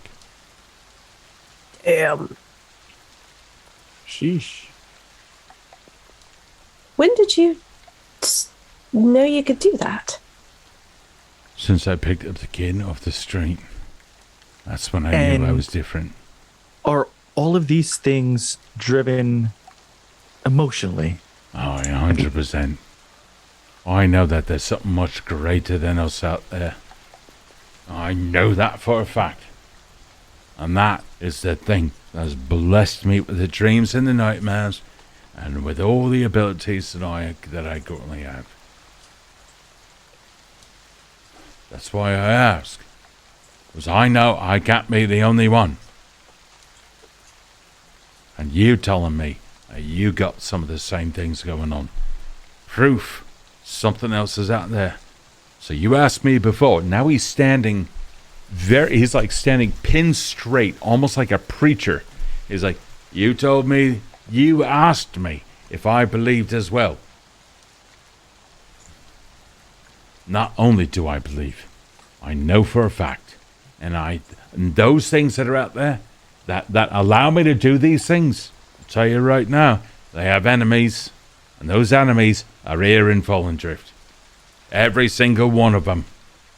Every single one of them. That is what has been steering us all along. You, Mr. Renault, you, Mr. Shahid, you, Miss Ophelia, all of you. You've been seeing it as well. Something happened here 150 years ago, yeah? Something changed this city.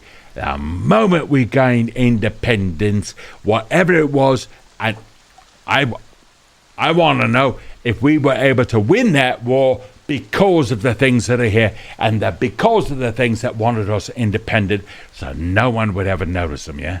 I'm telling you, something's here, and it ain't right. And yeah, I'm a believer. And with that, he realizes that he's talked a little bit too much, and he straightens out his coat, makes sure his vest is properly buttoned, takes his coat, one button, three down, unbutton, and sits down and grabs the now cup of cold tea. No teeth. Oh, goodness. And Renault's going to run into the kitchen because it's about time to pull the thing that he made in the oven out.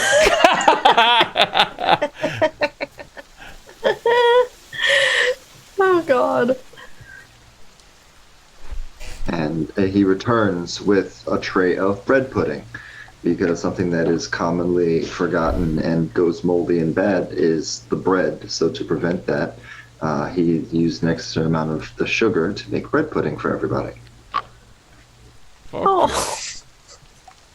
Has it been that long? Have we been really streaming that long that you can make fucking proper bread pudding? Since I asked, it was 35 minutes ago. Oh my God. Oh my God. That's legit. Yep. Perfect. Absolutely fucking perfect. Yeah. Inspiration. Right. So he sits, yeah, a total inspiration to you, dude. He sits down. Yeah.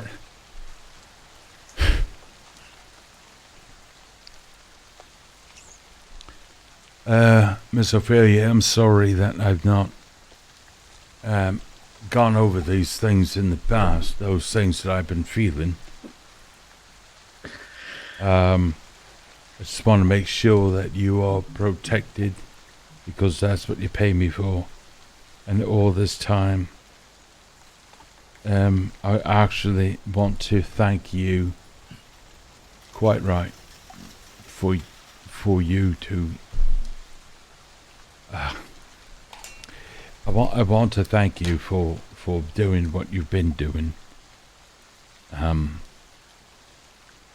It's been earning a living, and you gave me that, allowing me to not worry about other things.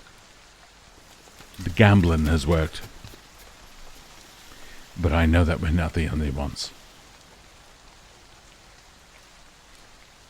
And I'm happy to finally find a home amongst you three, if you don't mind me saying that. Well, I'm like, so Ophelia's like clearly uncomfortable with like the heightened intimacy right now. So she like kind of glances at the broken vase, and she's like, well, I'm short one family member, so I suppose you'll do. Right. Mr. Shahid, if there's anything I can do to find out who it is that took your family from you, I'll help you out. Best as I can, sir. You gave me trust, sir. Thank you, sir. I appreciate the sentiment. Yeah. Mr. Renault, Yes. you say you're good with things. That you're an engineer, you say? Yes, engineer, scientist, experimentalist overall. I like to tinker. Right. Look, any of you need healing of any kind, you come round this way, oi? I'm gonna look at the other two. I'm gonna say, Malave lives about 4 houses down. So 4 houses. 4 houses down.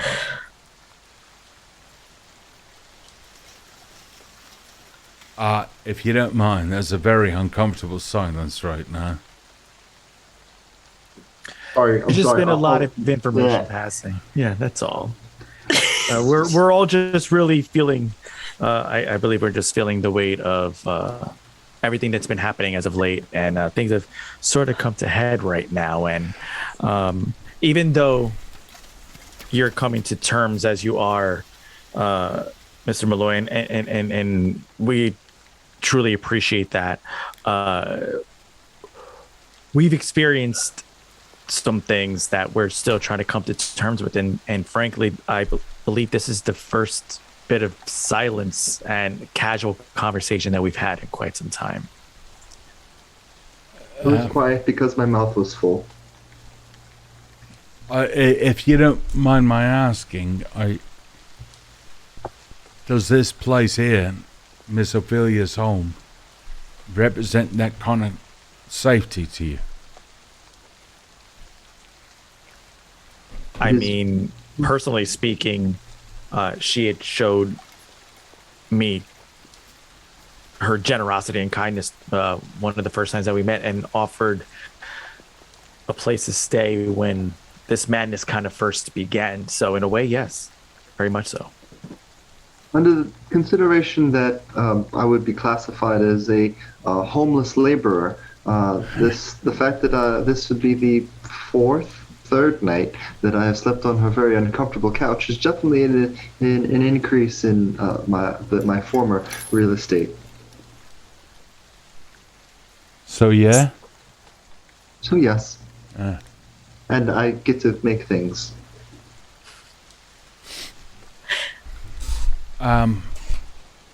Right. Well, you all been out and about the city and been doing some things. How can I help you? What can I do for you, if anything? Because I want in. He's like looking down at his knees in a very uncomfortable fashion. In. I think I personally, it's not my home or anything, but I would like to speak to the former constable that we have in deep contacts with for a unanimous agreement, because I'm in. I would love your company. That would be stellar. Speak with the former constable. Oh. Our friend, Casper. Oh, is he dead? No. He just went a different direction when we met up earlier. Oh! He was fired. Oh. Okay. Well, that's his story. I didn't tell him that you came from the future. That's true. I'm very confused. As you should be, considering the great deal of information you've acquired. Yes, you're in at this point. You were never really out, Right. as a matter of fact. But no. Right. But Mr. Shahid? Yes. With all due respect, sir, You seem to be the most reserved out of all of us. I mean, if everybody's okay with it, I'm fine as well. I mean, you have indulged us with a lot of information as well as showing us the talents that you have, especially given this current reality that you're in. And I do mean this with all due respect. You are seemingly very useful to us right now. And having friendship right now, as well as somebody who actually understands what we're going through, is that rather nice. You can see there's a look of relief when you said, like, welcome and other positive things about him, like he's a part of it. It's like a lost dog that has been looking for its home all this time and finally found it, but it is so tired from the journey that he just needs a good night's sleep, but is able to do so in peace for the first time in a very long time. Malave, I have a question. It's a curious one. When you are doing your thing, when you have discovered your talents... Me? Yes. Yeah. Is there an item that seems to be reoccurring, a physical thing that is just always with you, that has inspired this emotional response, anything of that sort? Just out of curiosity. Yeah. I was down at the apothecary right around the same time as at the asylum. One of the street people, it was selling little trinkets, so I gave him a couple of copper. And he gave me, and he reaches into his vest pocket and pulls out a chain, and dangling from the end of a chain appears to be an hourglass. And he gave me this. On this here. Something about this. You realize the entire hourglass is metal, therefore nothing more than a symbol. It's not operational. This here. Yeah. Common hourglass, eh? It's me lucky charm. Yes. Common.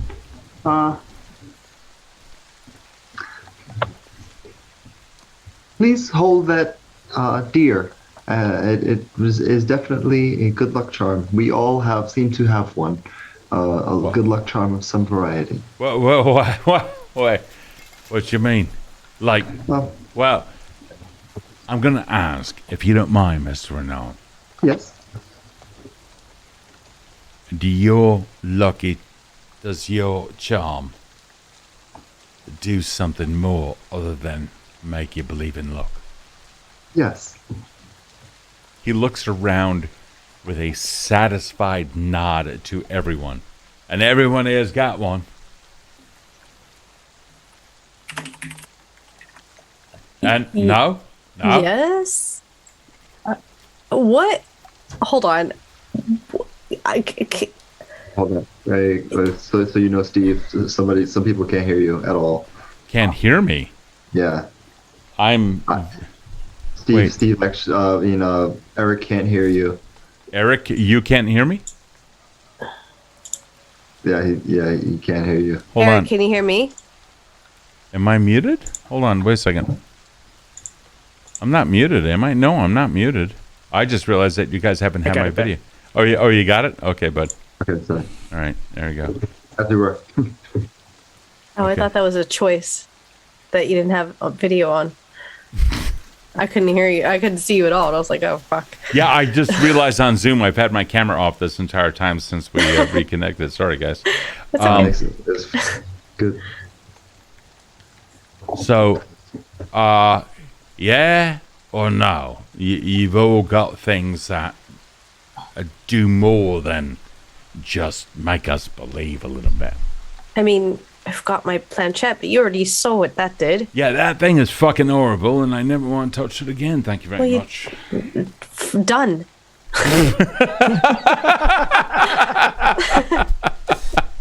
Okay. I won't speak for the others. For your Well, the others aren't magical- exactly speaking either. I initiated the focus of the topic of conversation. But show him your magic item. Magic item. I mean, mine. I wouldn't call it a magic item. It's more of a focal point for the variations between worlds. But yes, and Renault pops out his cube. It's a little larger than the one I'm presenting now, but Shahid reaches into his pocket to grab his. Is he feeling the full necklace here, or is it still just a shard? You feel a chain.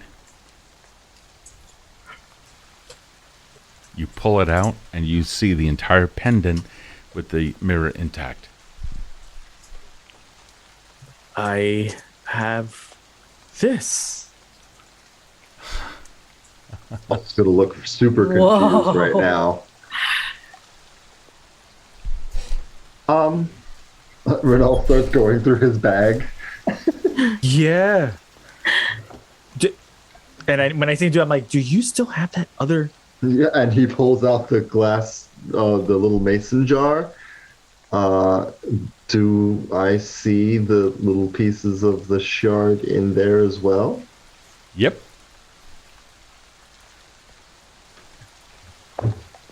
All right. Okay. Yes. Yep. But, give me a perception check. Got it. Heard. Both of us are just him. 16.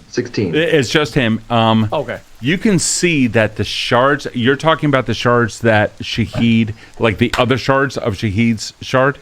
Yes. Okay. Correct. You can tell those pieces are not quite there. They're there, but not quite there. Heard. Almost astral. Yup. Oh. Perfect. Hold on. Are they like electric blue? I don't know. Is Ophelia looking at them? I am now. Ooh. Yes. Wait a second. Hold up. Renault, did you make a public knowledge that you had these? Or were at least looking at them? It was what I used to focus to give a justification for how he was able to make mirror image holograms. Cool. Good. Okay, good. So, no, Ophelia, there is not. They look like the normal shards, but they are now somewhat transparent, but not in the usual Hollywood type of they're fading out of existence and therefore only have 50% opacity. It's not like that. You can act. It's more like Back to the Future. Yeah, not that. It's not like a shot with an overlay of some sort of cool graphic they found somewhere. No, it's not that. Instead, you see, it looks more like a heat waves coming up off of a road on a hot day. You can see that. Yeah. Okay. You can see that same kind of effect, but only on the shards and not the surrounding material. You've seen all of you have seen this kind of an effect in temporal distortions, which is something that Renault has been calling them. This happens to be one of them. Interesting. Why is that one doing it, but not my planchette or the cube or why do you have a fixed, a repaired mirror and a? I'm curious of this myself. That this is the kind of things that I'm talking about.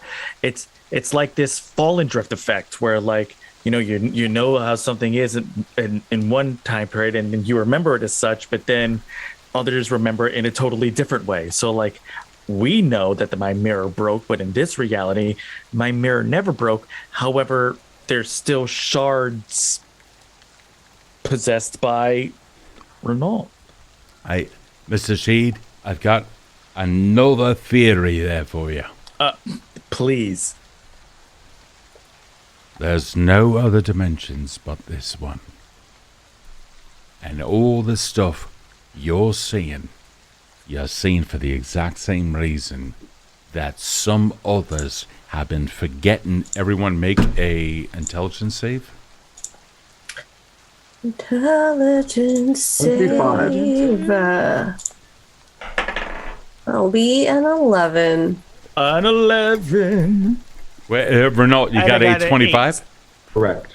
Jesus criminy. Wait a second. Wait, oh, a tabletop rose. Hello there. Hey. Black and Forge, by the way, I want to say welcome to this community. It is absolutely fantastic. It's created by the fans. They're fucking amazing peoples. Okay. Can one of us get advantage on our low rolls because Black and Forge subbed? Oh, wait, who did that? Black and Forge did. No. Whose turn was it at that same time? Oh, this is a while rolled, ago. and then I rolled, and then he joined. So All right, not me. all right, fair enough. But I would like to remind everyone there's 1 plus the amount of you in urchins for advantages. So or for urchins. So you can totally fucking roll it. And all of you have a +6 thanks to the chat from the hype train from before. So Okay, I'll add 5. I'll add my 4 and a 1. A 3 and a 2. 3 and a 2. Okay, cool. Renault, Yes. are you adding anything? He has a 25. Yeah. That's right. I know. What's he gonna add? Yes, you were like a 93. All right, fair. Never mind. No, it's me who has the 8. That's so right. Even with the 6, I would still be at like a 14. Would you like to use an urchin? Yeah. Yeah, go ahead and do that, I would kid. like to use an urchin. You got it, bro. Go ahead and roll. So that's 3 down, 3 left. What do you got? That's much better for a 22. 22. Damn. Awesome. So we have a 22, a 25, and Erin, 16. And a 16. Okay, cool. So all of you feel fine. No difference whatsoever. What was the last thing Malave was saying? It's talking about forgetting something. As we were observing our reality and the fact that it was a single one. And it's every time that you go around and you try to remember something that you just happen to forget.